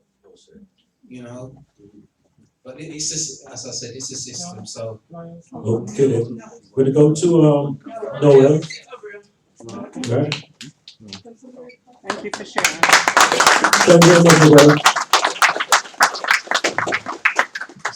It's a question to the panel, and the reason I'm asking this question is because I had two friends that I grew up in the same town with, and years later I heard that the kid would hang themselves, both of them, all different times. One was in his 30s, the other one was supposed to be in his late 30s. They had everything to live for, but they were stressed out. One guy couldn't pay his mortgage, and his wife was getting at him. So what advice would you give to somebody who's thinking about suicide or they're depressed? What advice, because you've not been through this, what advice would you give to somebody else if you know this particular person going through some kind of stress? Okay, very good question, Noel. The sister at the back here, and then we go to the before me, actually. okay, no problem. It was before me, yeah? Yeah. Thank you very much. What role can women play in mental health? Very good question. My name is Reverend Daly. I don't speak in the practitioner side, but actually from the community side, I'm a community worker and supporter of the African Caribbean community. and we've started up a Black African Caribbean community think tank, because the very same questions that you're talking about, particularly when we're talking about practitioner level, and we're talking about the system level, yeah, because we can have these meetings and they're great because we get to share, we get to understand, but actually the system needs changing. And most of our young people, when they go in, the arguments I have around the power of the tables that be, is that when our children go in, I'll give an example. A Jewish woman said to me, she has no problem with going to camps or going to anybody like that. And I said to them, the reason being, because there's two reasons. Number one, if a Jewish family have a problem, you won't go to your rabbi, which they're supposed to do, because they're very internal. You won't go to them and share your issue, or the issue that your husband's beating you or something, because it's going to spread through the whole community. She said, that's right. And I said, number two, you don't mind going, because when you go, you're going to get therapeutic treatment. But when our young people, and our men go in particular, they're not given therapeutic, which is what you're talking about. They're given this other treatment, which is, and nobody is monitoring that. And as you rightly said, we're very different. So we've started up a think tank with the issue of not only just addressing it at that level, at the powers that be level, at the stages where they're making those decisions, because they need to start thinking how they're treating our community. And the other point I really have a grave concern about, and I would encourage us, that when we have any talk about mental health within the African Caribbean community, if we're not careful, because of I sit around the tables of power, so I hear we were in a meeting the other day with only 3 of us, African Caribbean, and I think it was about 10 or so, okay? White, middle-class women, some of them younger than myself, who have no idea about what we go through and how our children, I have 3 sons, how our children are being treated in the education system or anywhere else. They have no idea, but they're making the decisions. And so we need to realize that we need to band together, and that's why we started up the African Caribbean think tank. We need to band together and start approaching the government and start approaching the mental health or the health system and saying what you're doing to our people is not right. But my main concern is when we get together, is that some of us, my dad was diagnosed with mental health illness, all right? Now, the cause of his mental health illness wasn't because of his family. He had a great family. And my dad was a great dad. And my mum was a great mum. His cause of his problems was due to circumstances. And I think oftentimes when we talk about it as a community, we always talk about bad parenting. We talk about the parents that were beating all this time and doing all these kind of things and too over disciplined. All right, we forget that our parents came to this country, mine came to this country, they faced racism. And they were scared. They had things they had to deal with, because if they didn't keep their children in check, they knew what would happen. And I grew up when our men were dying in the police prison cells. All right. So there was a lot that they had to deal with. So we have to keep that in mind, because the powers that be are listening to what we're saying as far as they're concerned. And what we are always saying is that our parents did everything wrong. They didn't. Right. My dad, he lost his job due to racism. Okay, and that was the beginning, because he has a family of 4 children, he has a house, and that was the beginning. There was no help for him. All right, we have to generate help within our community. All right, when we have advocacy and when we support our young people. This is the reason why I was late, because a family phoned me about a young man who has mental health issues, went to his dad's house and started to threaten he's going to kill him. That's what I had to deal with. All right, so we have to actually balance, and that's all I'm asking. When we talk about this, balance it. Make sure we realise, actually, not all of our families were bad. Not all of them were bad disciplinaries. You understand? It was due to circumstance. It was due to losing a job. From losing a job and not being able to feed his family, it created problems in the home. My mum and dad ended up divorcing. Now, that was the beginning of my dad's, you understand, depression. Yeah? It wasn't because the family itself was bad, and that's my concern. So I'll just put that out there, that we have to balance it. We'll take 2 more. I want to hear from Miss Sister Licia, because I know she works in the mental health, and I want her voice. Where's this? Behind Licia. Make she say so. Behind, just right Your here. left. Your left. Totally unexpected. I'm not sure what you want to say. No, just give your experience or what you look at, your thing about mental health. Because I know you've done a lot of work in that particular area there. Just give your perspective. Or you want to come at you a little bit later on. Or we'll come to you a little bit later on, because I definitely want to hear from you. We have 2 more that we need to go to the panel. Carlton, and then Lisa. No, Carlton's in front of you right there. There's Carlton. Carlton's here. You know? Yes, as I said earlier, I did a program in Praxis with a lady named Dr. Sarah, can't remember some Arabic country she come from, but her name is Dr. Sarah. And we did a program named How Mental Health is Affecting the Black Community and the migrants especially in this country, you know, and the things them that come up, and some people say different reasons that trigger certain things. But when you don't have the support, like I was pointing out to them that over 200 odd people kill themselves, 260 to be exact, kill themselves in detention centers every year. And most of these people is people who never committed a crime in their lives. They just have a little immigration discrepancies and they were taken and put into detention centers where they are there for a year, 2 years, 3 years. Some of them have had children in there and don't see no future, don't see nowhere to go. And that affects the head first and foremost. You know, you're getting food and you're getting the kind of food that you get in prison, I suppose. It's not really how we love it on the street because it's not as healthy as when we source it, you know. So there is so much different thing that is affecting especially the black community in this country. And then now most of the people don't know where to go and who to turn to for help.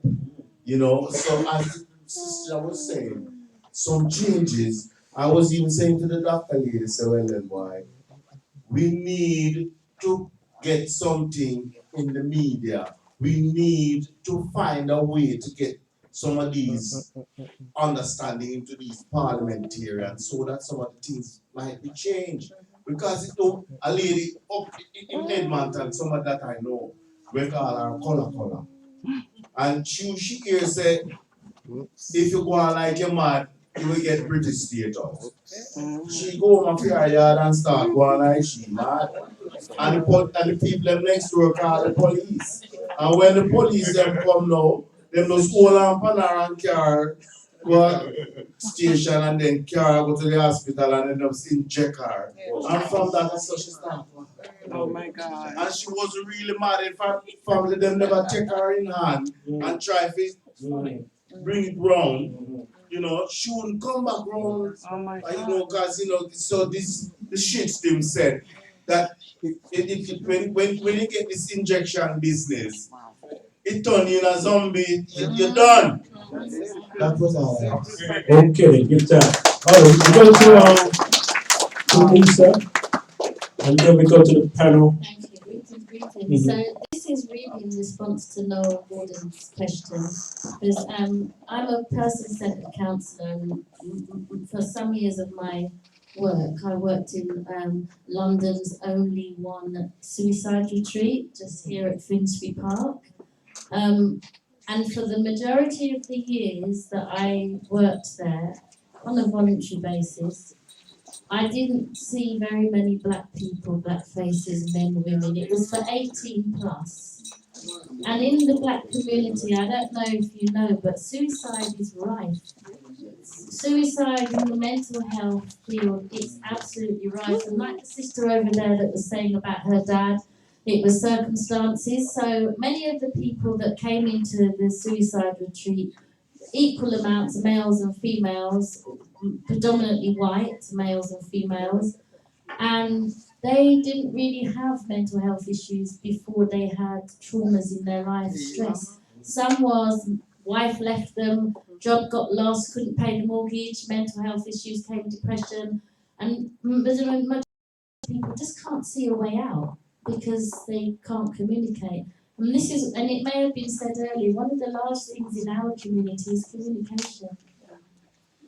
And obviously certain things like mental health and cancer, they're still very hush-hush. and brushed under the carpet within the community. And I think it just needs to be exposed more. I don't know how, but like Noel said about many, a couple of his friends, I too have heard of people who I knew in my life who had committed suicide, and you didn't see they were happy-go-lucky people. There was absolutely no signs in them that this was going to happen. And in fact, a friend of mine's uncle, took his life some 35 years ago. She's like in her 50s now, and she was like 15. Anyway, and then the poor mum had to lose her son to the same thing, probably about 12, 13 years ago. The son done the same thing. So people are just not finding a way out, and part of this is lack of communication. So maybe there needs to be rise to a governmental campaign, because the government will campaign, put things on TV and adverts and posters and local authorities for a lot of things. But when it comes to mental health and Christmas time, people are sad, depressed, take their lives more. Holiday times, we see the pattern, but the conversations aren't being had and the communication needs to increase. Okay. Very, very powerful. Okay. I think we should go to the panel, right, to respond to the questions there. And just to say, to add to what Sister Daly said, and what people are saying is that you can see that there's a lot of issues, yeah? A lot of challenges. No, then, I've been involved in organisations all my life. And the only way to solve your problem, to me personally, is through organisation. It's through organisation. That's why it's very important for us to organise. You can solve any problem, right? You can solve anything, but you have to be organised and believe that you can solve it. See? Okay, we go to the panel. Okay. So where to start? First of all, I want to say, when I speak about rigid, inadequate parenting, it doesn't mean bad parents. I want to make it clear that I'm not making my parents bad. I'm not making them evil. Yeah? I'm not pointing blame. I'm not apportioning blame. What I'm saying is inadequate parenting. Now, all right. Question. Everybody, not the people who are involved in the works, in the child development or psychology. General people, who and what do you know about child developmental needs? Anybody? What do you know about child development? Not people who work in the industry. Do you see that? Do you see that? That's what I'm saying. I'm saying it's not bad. It's not bad evil. It's about lack of knowledge, lack of the most crucial thing in life. Children, growing children. We all were children.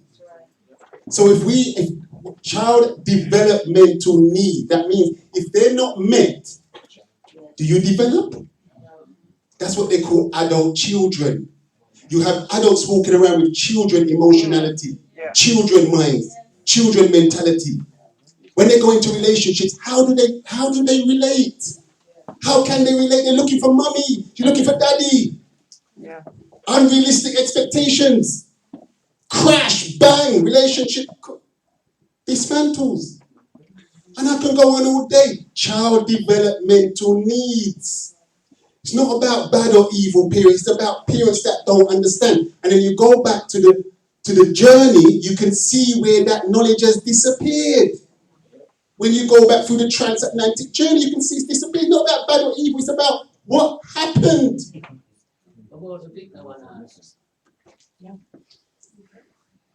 The sister also mentioned circumstance, and when you're talking about a lot of our parents had to face racism. Yes, fine.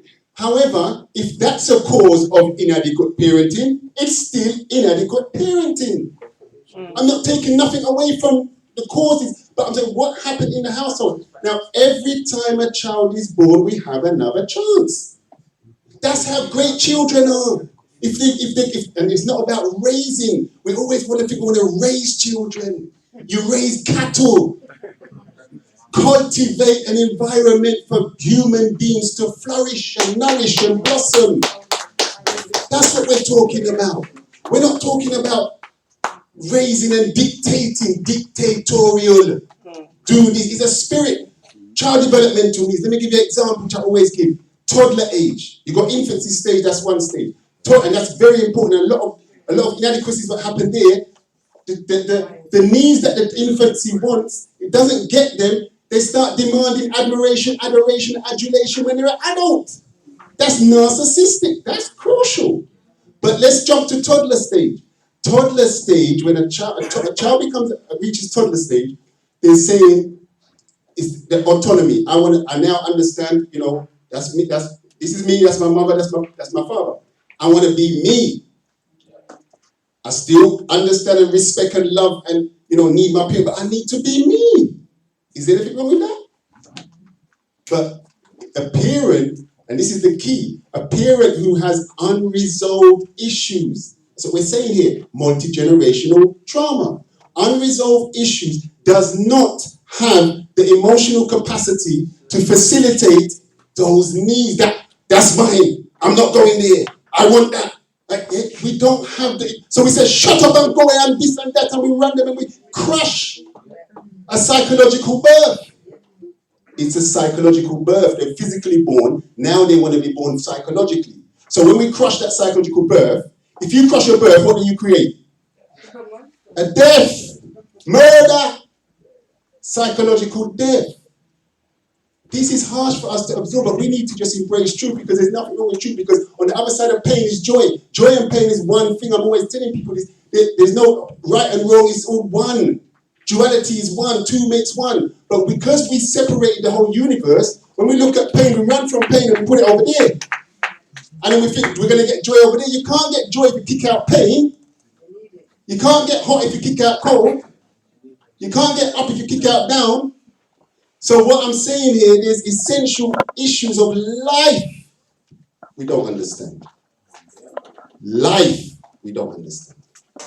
Have we got the humility to say we don't understand? And to humble and take time and find out. That's the key. Because when we take on this ego shell, because of what's happened, the ego shell doesn't like humility.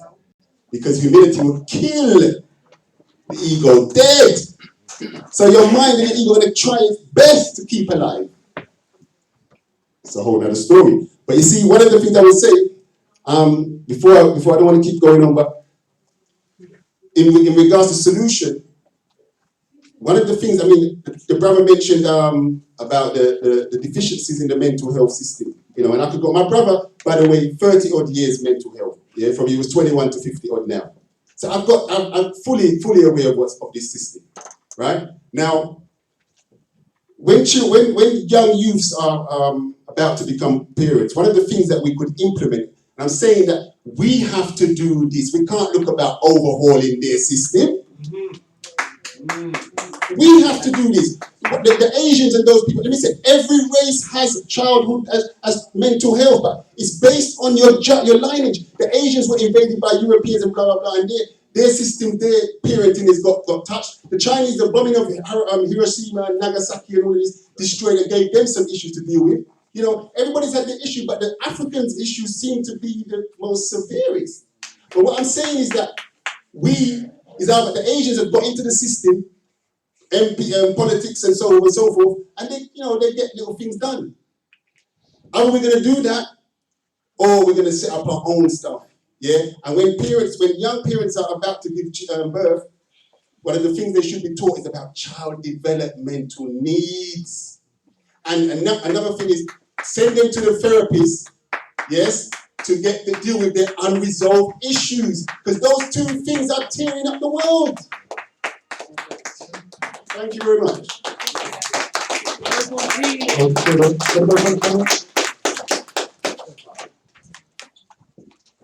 So one of the questions was about the role that women have to play.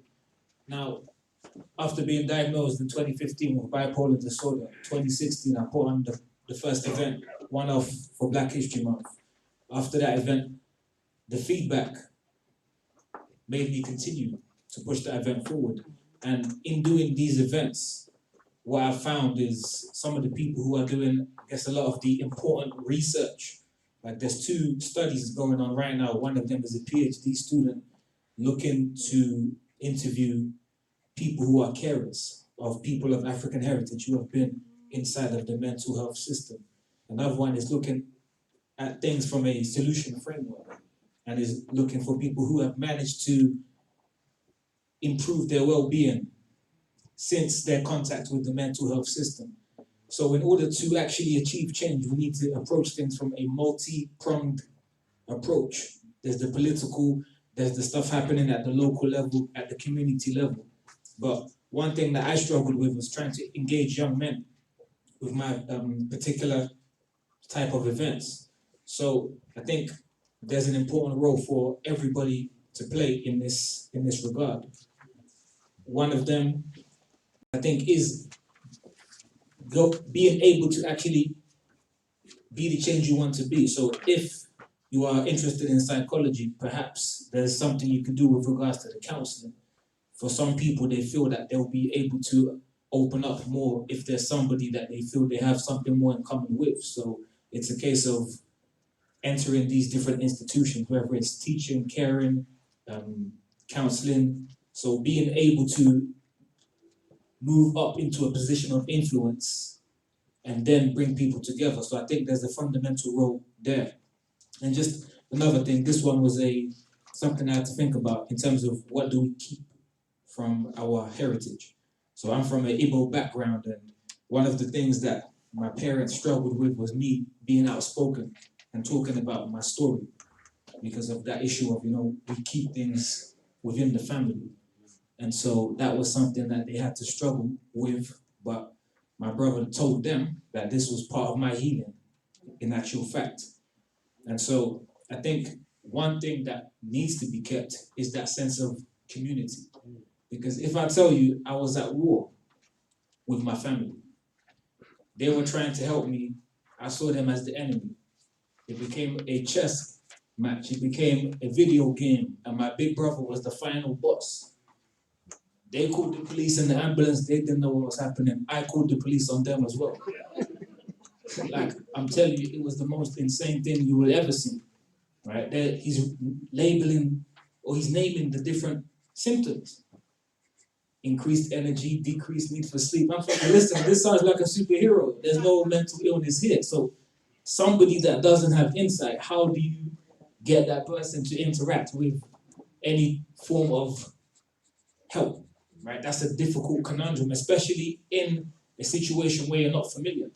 So one thing that I think that we can add on to this community aspect that has existed is that knowledge, where to go for help. There's no point thinking that this is something that will not affect our family. And suddenly you go to a situation where you didn't know anything, so now you have to become an expert while the crisis is happening to you in real time. So I think keeping that community network, but opening these lines of communication. And that's one of the blessings that actually came from this traumatic experience. So now people in the family are actually having these conversations, right? I'm able to speak with my dad to a better degree, and my mom, learning more about her history. We talk about Black History Month, but there's so many things that I didn't know about how my parents got us into this particular situation in London. And so I think that's definitely something that we can add to this cultural heritage, that sense of community.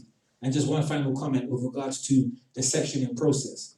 So that's something that I had to go through, very traumatic, and young Black men more likely to be sectioned. And then once you are sectioned, more likely to be medicated, forced to be medicated. So for me, the emphasis then has to be on that prevention aspect. And it's touching on what you said, doing what we can do within our own locus of control.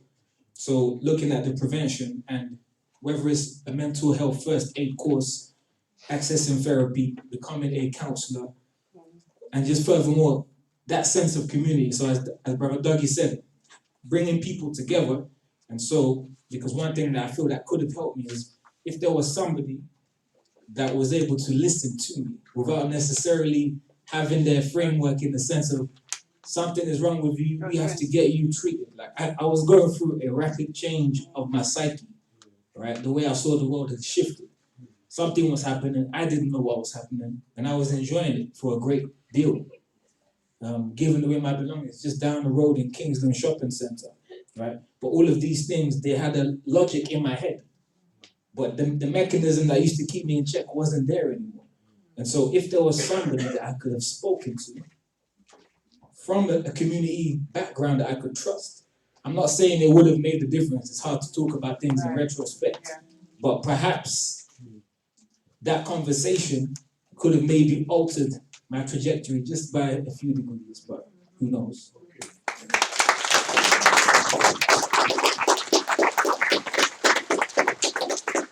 Yes, sisters and brothers, you know, mental illness is an illness which tells me that I'm all right, I'm okay. You know, yes, and then it likes to isolate me so that where they don't understand, so we go and isolate.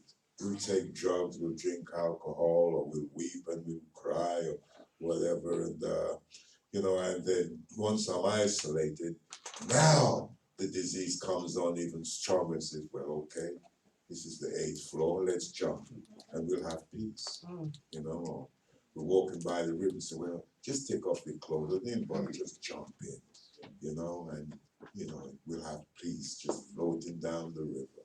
Or he'll say, okay, see the train coming now, jump, leave now.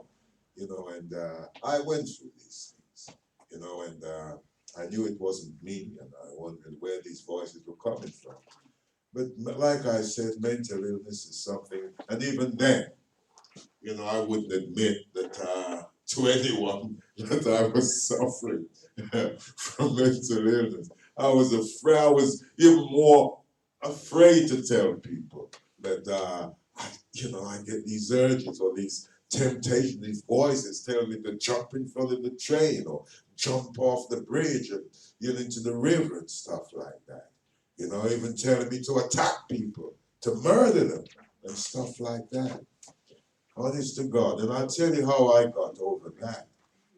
Because, you know, the fact is that I remember I was in my grandma's home. And you know what? That voice came to me and said to me now, you know that hammer in the kitchen over there? Take it and go and hit your grandma over the head with it while she's laying there in her bed. And I said, my God, this is wicked. This, oh God, please. And so I went to my grandma and I said to her, Mammy, I said, I'm not feeling well, you know. So that was an admittance in itself, you know. A bit of honesty coming up. Mammy, I couldn't tell her, Mammy, I feel like, you know, somebody's telling me to hit you over the head with a hammer. You know, so I said, you know, I'm not feeling well. And my mammy was a very spiritual woman. She introduced me to spirituality before I could even talk. You know, my first words were in prayer form. You know what I mean? That's how I first learned to talk, in prayer. You know, and she just looked at me like as though she knew where I was at and said, Vanda, just go in the kitchen over there and you'll see some olive oil in there. And take a teaspoon of that olive oil and, you know, and drink it and say, get behind me, Satan, in the name of our Lord Jesus Christos. You know, and that's what I did. And, you know, I did that, and I said, nothing's happened. These voices are telling me to go out and rob and rape and murder people and all that stuff, and we take the money and we go and buy crack with it and celebrate and drink up the place and, you know, and all that, and drown our sorrows and anesthetize ourselves from that pain. And that's why I know I went through that pain so badly. I used to be up for 5 days and 5 nights. Can't sleep. You know what I'm saying? Because of the pain. And you know what? There was a moment when I thought to myself, oh my God, if this voice is gone much longer, you know, it looks like I might give in to it. Because it's so powerful, it's so forceful. And, you know, and I just sat there with it. And I sat there with it. And suddenly it just disappeared. So I know that prayer, the power of prayer, is very, very, very powerful. You know, mental illness can be actually cured or can be, you know, subdued. It can be uprooted through the power of prayer. And the fact that brother was talking about some mental deficiency, lack of certain minerals in the head and all that could cause all these things to happen and so on and so forth. But also eating the wrong foods can also affect our brain. It's not just the lack of certain nutrition. And the fact is that from we start taking moringa, for example, chewing the seeds and drinking the leaves and so on, because I've dealt with people with certain mental illnesses over the years, we start feeding the body with the nutrients it needs, and it feeds the brain and enables and empowers the body to heal itself, because our bodies are self-healing. We just got to nourish ourselves properly in order to heal ourselves, you know, to help the body to heal itself. And the fact is that as far as advice and suicide is concerned, I'll tell anybody before they go to commit suicide, just play the tape forward a bit. Okay, you've hung yourself now, and what's going to happen? Your mom's going to start bawling, your sister, your brothers, your children, this and that. And suddenly when they see that, they can't do it again. You know, because this disease here, it's so dark, it's like a black tunnel. I described it in a poem called Depression, you know, in a dark tunnel. You can't see ahead. You can't see anything. All you're just in pain, and you just want to get rid of it. You're just tormented, and you just want to escape the torment. You want to escape. You just want to escape the conditions, the mental conditions that are being experienced at the time. You know, so playing the tape forward, it's even for an alcoholic and drug addict. Okay, you're going to take that crack, then what next? Oh yeah, after it's done, you're going to go and rob on the street and go begging, also go lying to go and get more and all the rest of it. You know, we have to also look ahead, you know, fast forward that tape. And I tell you something, my parents, they did the best that they could. You know what I'm saying? I'm not, I don't like to blame my parents at all. They did the best they could, although I was very unhappy with their performance as a child, I must say.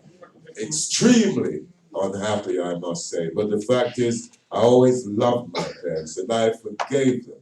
You know, I went to visit my father in Dominica a few times and things like that. None of my other siblings did, but I did. You know, and even the ones who were treated better than me, they didn't go to see him, but I did. You know, I forgave him. I didn't even ask him, why did you beat me every day?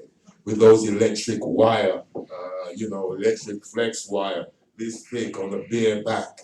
You know what I'm saying? You know, why did you do this? Why? No, I didn't say nothing at all. My mom is the same thing. I love my mom and I love my dad. I just wish that we had a more loving relationship with that, which opened me to say what I was feeling at the time, because no one asked each other, what are you feeling? How do you feel?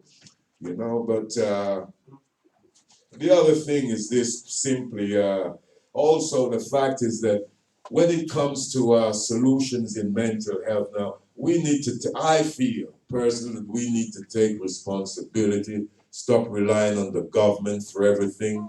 We've got enough resources amongst ourselves. You know, we've got rich black people, you know, who can, put up some money. You know, yeah, we've got rich internationally. You know, and not only that, we've got a lot of knowledge of people in here in different fields, in psychology, and in psychiatry, and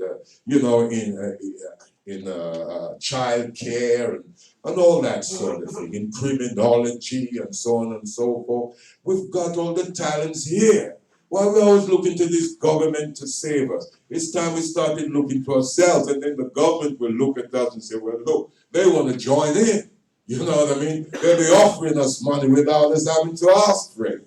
You know? This is where we lack the unity, we lack the trust, you know, because people have run off with money in the past and this and that. But we mustn't let these things deter us. We must come together, you know, as a people. We have to come together. We've got to support each other. The government is not going to support us. They will give us money and hope that we fail, brothers. You say, look, he ran off with 10 million. Look, you say, you know, and so on and so forth. And that divides us up even more. We need to come together and do what we have to do. Our parents, you know, they were the perfect example of that. Back in the day, in the 60s, they run partners. And that's how they all bought their houses. They didn't live in council flats. As soon as they picked up their £200 from the partner, £300 of the book, deposit on house, gone clear. You know them way there? And today, you know, what are we doing? You know, what are we doing? We're not doing none of that. So we need to learn the positives from our parents from the past and unite with love and with honesty. With honesty. And funny enough, if I really love you, I can't be dishonest to you because it's a very hurtful thing. You know, so then I don't have to be afraid of being found out that I told a lie. You know, so we really need to express the truth in all our affairs, no matter how difficult it may seem sometimes, because people pleasing seems to be sometimes the best way forward, but it's not. It's better I upset you and say, no, I don't think you're right for the job, darling. Then say, well, call me later, call me tomorrow. And I start winding up and you're phoning me and I don't answer the phone and that's where dishonesty goes. It upsets everybody at the end of the day. Blessed God.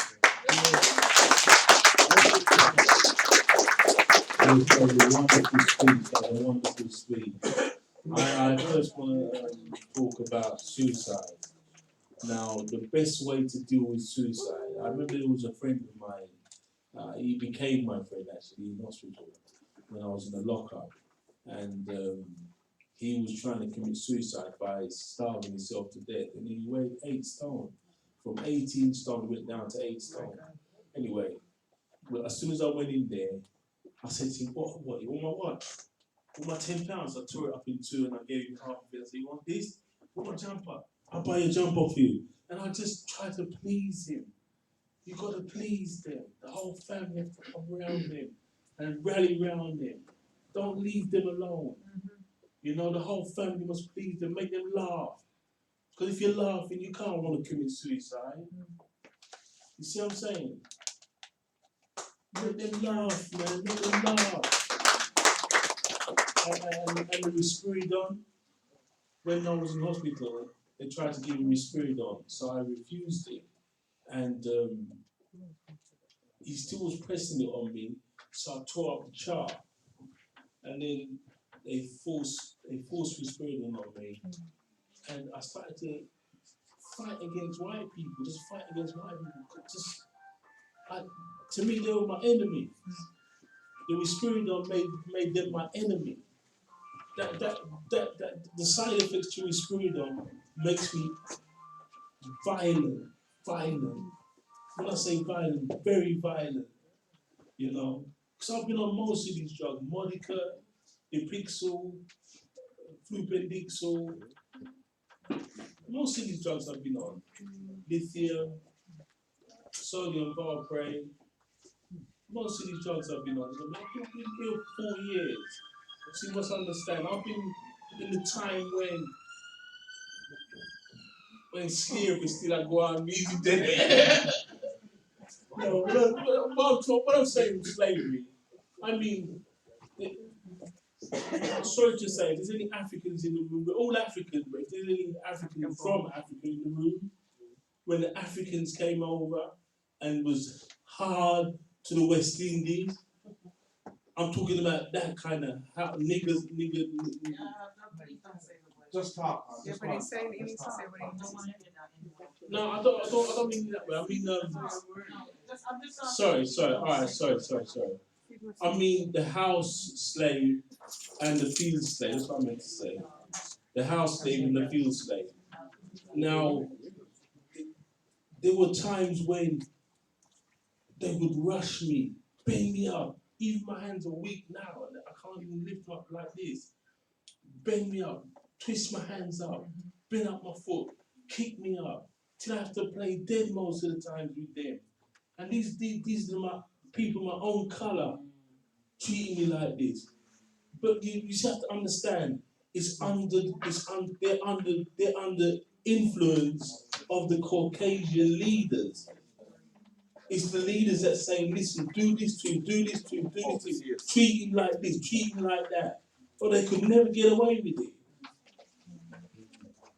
And about your father, I'm sorry to hear about your father. He was a great dad. Let me say this. It was induced upon him. Oh yeah, yeah. It wasn't That's what I'm nothing else. It was induced upon him. Circumstances. You must understand that circumstances was induced upon him. That's all I have to say.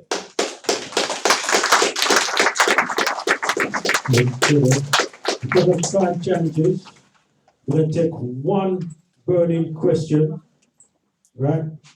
If it's quick, take two, and probably three.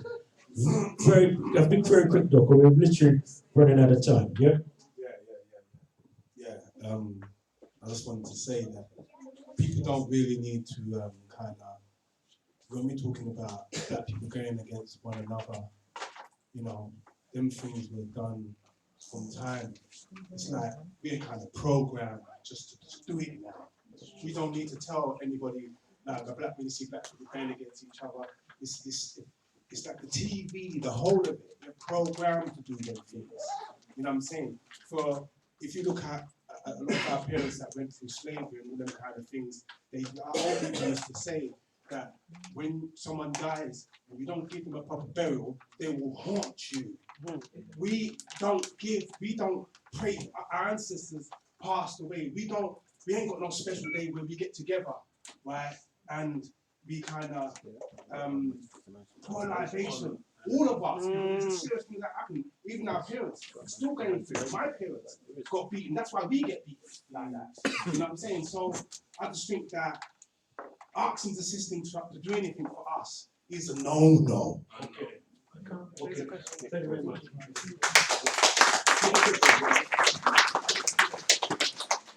Yeah, what the most important thing in the mental illness thing is care.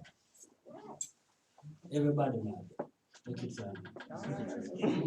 Matter about bipolar, and sometimes I 50 of them in my mind. But what? It's about management. Oh, okay. Yeah. And the best way of dealing with it is to let go. Lord, make it go on. You don't have to stay. Okay, last question. I'll get into the he had his hand from a long time studio before the breakout, if I'm not mistaken, yeah? Good evening, everyone. First of all, I'd like to start off by saying knowledge is power. Thank you to the, well, I like to say pillars of the community. Just having a conversation at university today, and they were talking about, yes, who they involve and who they bring in and start projects and bring game people into great stuff and etc. etc. And one thing I said is you're missing out on you're missing out on the pillars of the community. And that's what I like to call you. So first of all, I'd like to thank you. Thank you. Yes, sir. I actually saw this last night. I didn't really know what it was, so I just saw mental health. I was like, cool, there, kind of thing. So I'm still kind of taking in the leaflet and stuff. One thing I picked up was, is it okay to speak before I ask questions? Is that okay, everyone? Yeah, one thing I saw or heard of is the sister over there, she said, she was talking about young people getting mental health. Another thing I heard was men. There's a lot of men that don't speak on mental health, or it affects a lot of men, etc., etc. And one sister was saying that she'd like to hear on why that is. So I'm just trying to pick up on all the things that were said. Yeah. We've got some answers to some of that. Can I just interject because time's going to run out? Yeah. So we've got this Black Men's Health Solution on the 18th of May as part of Mental Health Awareness Week. We held a session in this conference room. The room was packed. Some of the people in here were at that event. How many people here were at that event back in May? So you were. Yeah. So a number of people, and you got your privacy. So from that event, my brother, we've got young people in this building. We've got inspirational young leaders. We've got a whole Young Black Men's Project in Hackney, a 10-year strategy to improve the outcomes for young Black men. We're trying to get other boroughs with Black community, African Caribbean heritage. I don't even talk about Black, it's African and Caribbean heritage communities. So Reverend Daly over there, I don't know if you heard her when she spoke, I did. but she's dealing with the system level, the top of the ladder, breaking down that system. All right, And thank the you. I'm system, trying to also do the same. Sorry to cut you off. so I'm going to just answer your question. Can I just finish with what I was going to say and then I'll just Okay, fair enough. yeah? One thing I actually struggle with is information. Okay. I didn't hear about this on the 18th of May. I was only fixing my mom's phone and came across this event. I don't hear about this. I don't hear about this from my elders. I don't hear situations. I only hear about it when it's 2012, you know? When it's time to stand up and yes, okay, it's happening to everyone now, so let's do this. It's too late, you know? So this is, I thank you so much, and I'm not discrediting anything that you're saying, but thank you. You need to hear more, and my people, my aid needs to hear this. So I'm going to cut on that because I think time is going. So can I give you? Can you just back the young man in the room, please?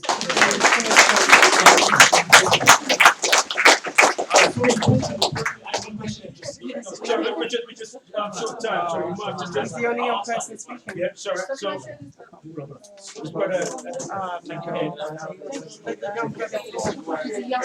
The only young person here. I'm here. I'm live. Thank you. Can I just say, I'm from Ilford North. I'm standing parliamentary candidate for Ilford North, Ilford South rather. And I saw this on my website, and I've been invited to lots of mental health, especially in the African community. They're really hot on this, and I think you guys are doing a fantastic job. And I think we need to actually have this, as this lady said, right across board to bring that message through to island Caribbeans and also Africans. And I think the stories I heard is horrendous. And what I do in Redbridge as a consultant, I also sit on the council as well. I do help with the community, especially for our people.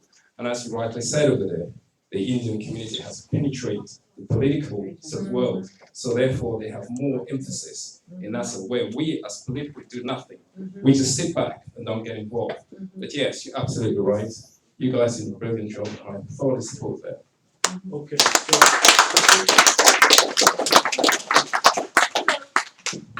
I'm really in a hurry to share with you. So it's great that we've got this event, and Hackney are not unique really, but we've got this 10-year strategy and acknowledges the amount of racism across and the disadvantage and the disparity in our community. And there's a recognition that it takes a village to raise a child, and we've been pumping that message to policymakers. That's our message. That's the way we work together. So as I said, Reverend Daly over there, she is looking for people. One of my challenges, and I'm here, I'm the head of Safeguarding Children and Families, and all I simply do is bring our wonderful grassroots organisations together. And we've got young people, we've got inspirational leadership group, young people about your age going into schools and helping other young people to understand what is going on at home, what is going on outside the home that their parents don't understand, and helping them to get on the right track. So you'll see the mentoring training. We've got Mighty Men of Valor from Croydon. They're delivering a 2-day, 23rd and the 30th, they're delivering a mentoring training. So if you're about helping the community, parents, adults or young people, it's £25, it's discounted, we're paying the other £25. And they're delivering a 2-day recognised training because we need to be fully equipped to deal with the complex issues that the racist system deals and brings us. True or not true? Right. So that's one. But sign up to the mentoring training. The leaflet going around, so we've got parent champions. What we've done in terms of tackling the system, we've used some of the training offered to so-called professionals to learn the tools so that parents can manage the teenage years. And instead of being maybe mainstream professional, it's our people, and we've tweaked it. So it's got an African Caribbean heritage dimension. And that includes parents of mixed heritage children. But it's aimed at our people. And that's taking place. There's a session in this room next Saturday with hot food. Also on the 30th, again with hot food. And if your stallholders want to be there, just let Reverend Daly know. It's her session next week. So that's tools for the teenage year. So we're using, some people say don't use government money. We're using government money. We've got a variety of stuff. It's our money. In their manifesto, the biggest thing they talk about is we need to review the Mental Health Act. We need to conduct an independent review. to address the rising rates of detention and disproportionate use of the Act against, they call it BME, but we know it's ACH, African Heritage Communities. So we have got a stake in that. And what we're doing is we're training up people in the community. Again, young people are being trained up to carry out research. What is it that would work for you and I and we? And then we feed that back, and we've seen that, we've fed that back, and we've got money from central government to roll out these programs ourselves, because nationwide they know this disproportionality affects BME. It does. So we've got Jewish groups, Turkish groups, and they're running their own program, and we can run our programs, and we're entitled to it. And that's what I'm talking about. Cross-borough, we're linking up with Lewisham, Lambeth, Brent, Haringey, because they need to get their fair share of the pie as well. Yeah? It's overdue. It's overdue. My challenge, my last challenge is, when Reverend Daly is calling for people to sit around and understand the policy agenda, if you're able to read the policy papers and make recommendations, please join us. It's really difficult. So there's an offer for people who want to create change. There's an offer for people who want to be mentors and coach people. And the biggest offer is there's space. Eche in 17, I remember you came in this room, 4th of September, and you led a session with young people. That was so inspiring for me. So there's space and there's money for young people to look at digital solutions. We are paying everybody involved in this project. We've got about 150K to claim. I put a proposal in front of them, this thing, about 150K. You know what the answer was?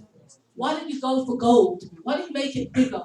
So it's not big enough even at 150K. So everybody's saying don't bother with the money. There's money for us to get. There's a huge part of the pie that they know they cannot fix, but we can.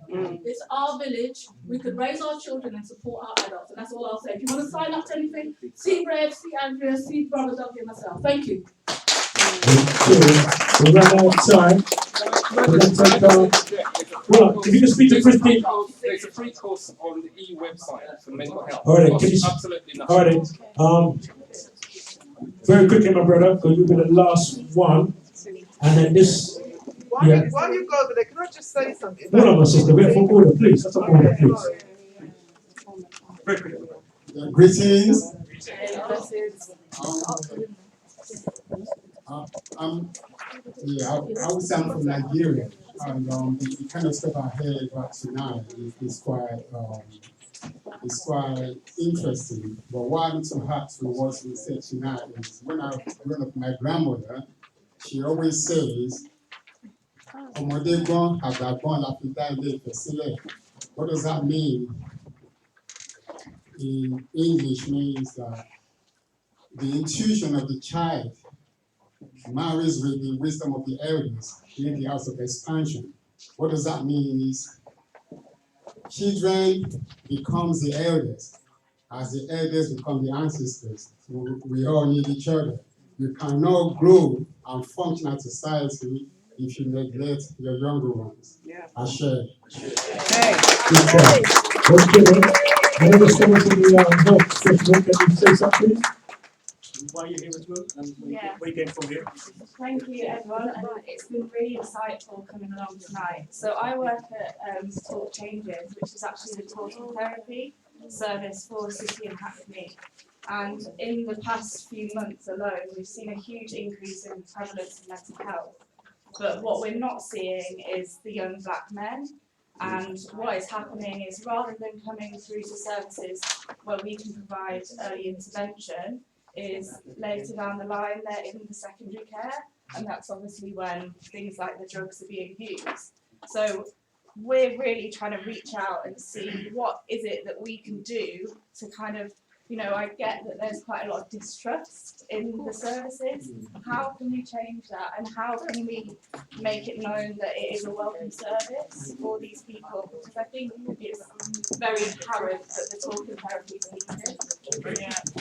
Okay, thank you very much. Okay.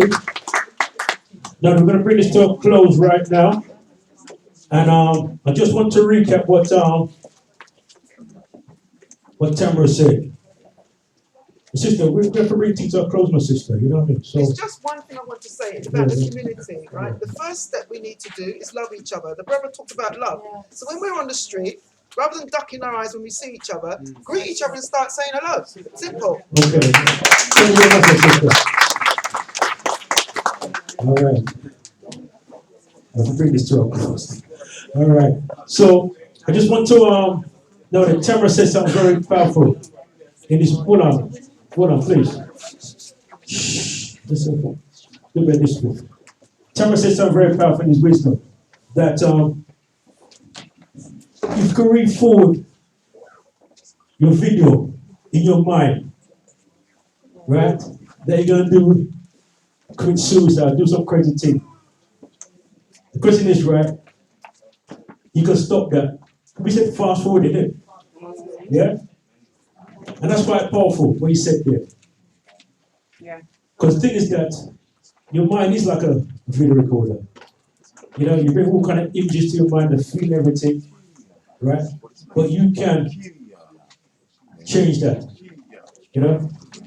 And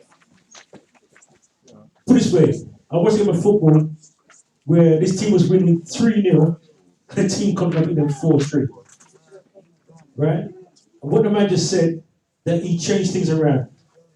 Bring on 2 freshmen, new strategy. What I'm saying is, this is the first half of our life. We can change things around. See? We can change things around. Know that. Hold on. Before I forget, Don't forget the raffle. we're still short. I don't want to dust me later on. We have no funding about the place yet. So if you haven't put a raffle, please put a raffle, put a poll and put something because we need to make up something later on. Right? So where are you there? Where there? Coffee go on again and tough up this thing here. Right? Miss Ali, you want to say something earlier on, innit? Me? You do want to put your hand up earlier on? Yeah, I did. Was it referring to alright, give the miss hold on. Miss Ali, come to the front here because you know I'm an honorary person. Come on, pick her up. This one I get one bigger award the other day, you know. Right? Huh? Listen man, she gets one big award. Trust me on this one here. Right? You can't even lift up the award. No, you got to say. Yeah, you want to say. I wanted to say so many things. Thank you so much for your honesty and opening up what we had. And yes, the time is short, but this needs to be expanded like a conference or something. A day or something, because people want to talk. There's so much things to say. Even my sister, I don't want to get too emotional. I was a single parent. My daughter stayed to mom's. And I've got an older sister with a younger daughter. And they live in New York with my mom. Right? Now, every time I go to New York, I try to advise my sister because I'm a disciplinarian. Don't mess about with me when you need to do your books or do whatever you need to do in school. My daughter finished college, she finished uni, and she graduated with honors, right? I don't play. But my sister, thank you very much. But my sister has been struggling, and although I went to church, I was in church for 25 years. And although I'm out of church now because I have a different understanding, but the discipline did help with the children. Now I keep telling my sister they don't go to church. My mom did. And I said to my sister, send your daughter to church with my mom. Do you understand? Just for the discipline, if you didn't believe it. Now, my sister's daughter is 17 years old. I overheard a conversation of my niece cussing my mother. Half an hour. She was telling her to go in the corner and die. Yeah? My mom had cancer a few years ago, and that has been flared up. My mom is on the border of dementia. All of these foolishness because she's living in a house, her own place where my niece and my sister lives. Right now, I know my sister's got a disorder. I don't know what because she's never been diagnosed. Right now, she has constantly dating. Now, I'm not. If you smoke weed, it's not an issue for me.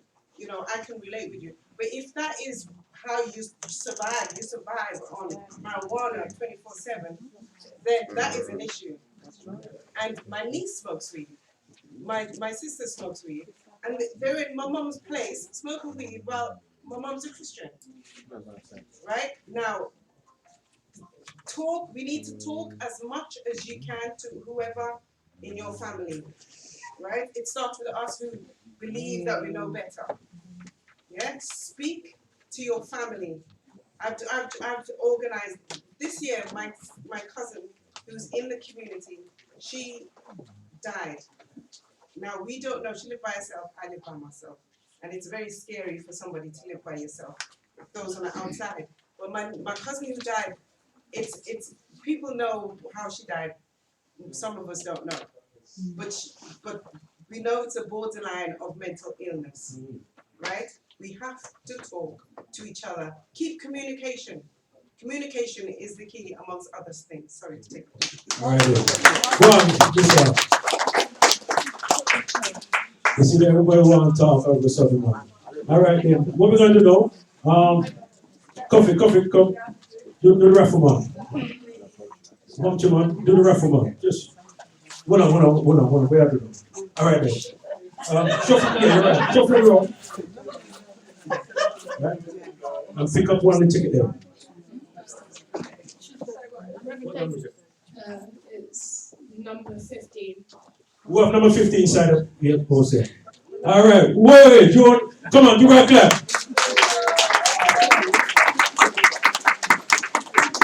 John, you get 2 books, you know. 2. Right? No. One each. Oh, yeah. Come. Hold on. No, you have a book. The coach is in. Come to the sister the book, bitch. Go hand up yourself. This is the next one. This is the next one. Which one? This one's your one? Yeah, no, it's my one. Okay.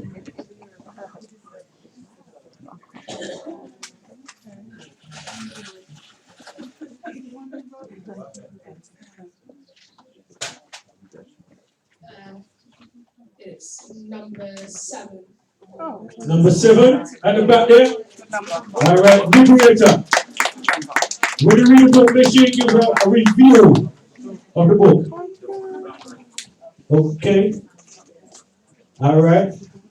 Now then, if we are to, and also let the people know that we're on. It's on Bless. It's on Bless. What's it on? Bless Extra, yeah. It's on Bless Extra, right? It's recorded on YouTube, so it's going out live today. So go on Bless. Was it Bless Extra or what? Just Bless Extra. Just type in Bless Extra on YouTube, yeah. All right, give me the information to people there, right? Someone asked me the next event. It's in January. I don't know what's happening in January. Is the next event? What's happening in January? Next event change.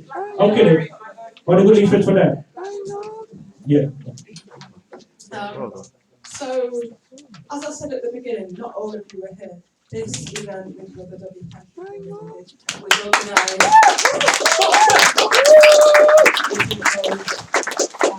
in partnership with Hackney CBS and Hackney Litfest, which is a literature festival that I'm organising.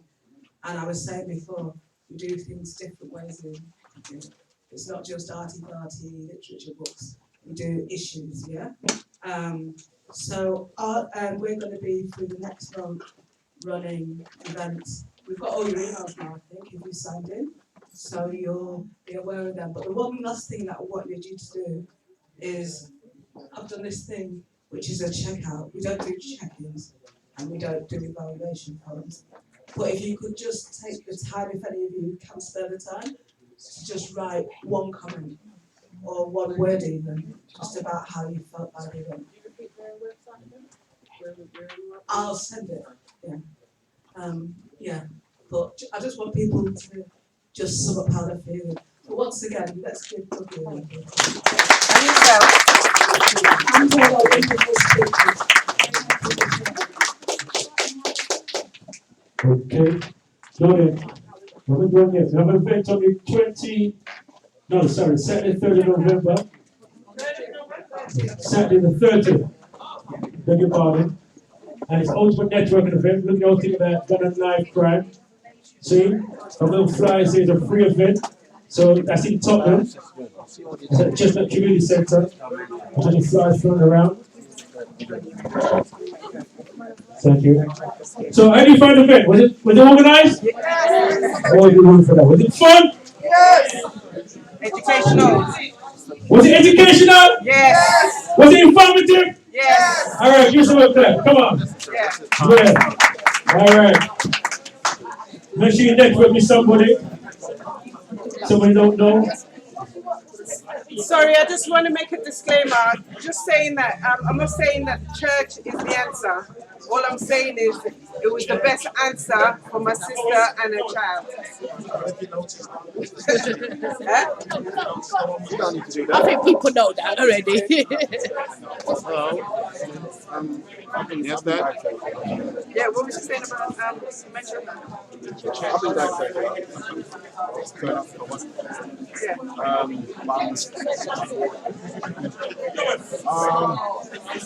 Yeah.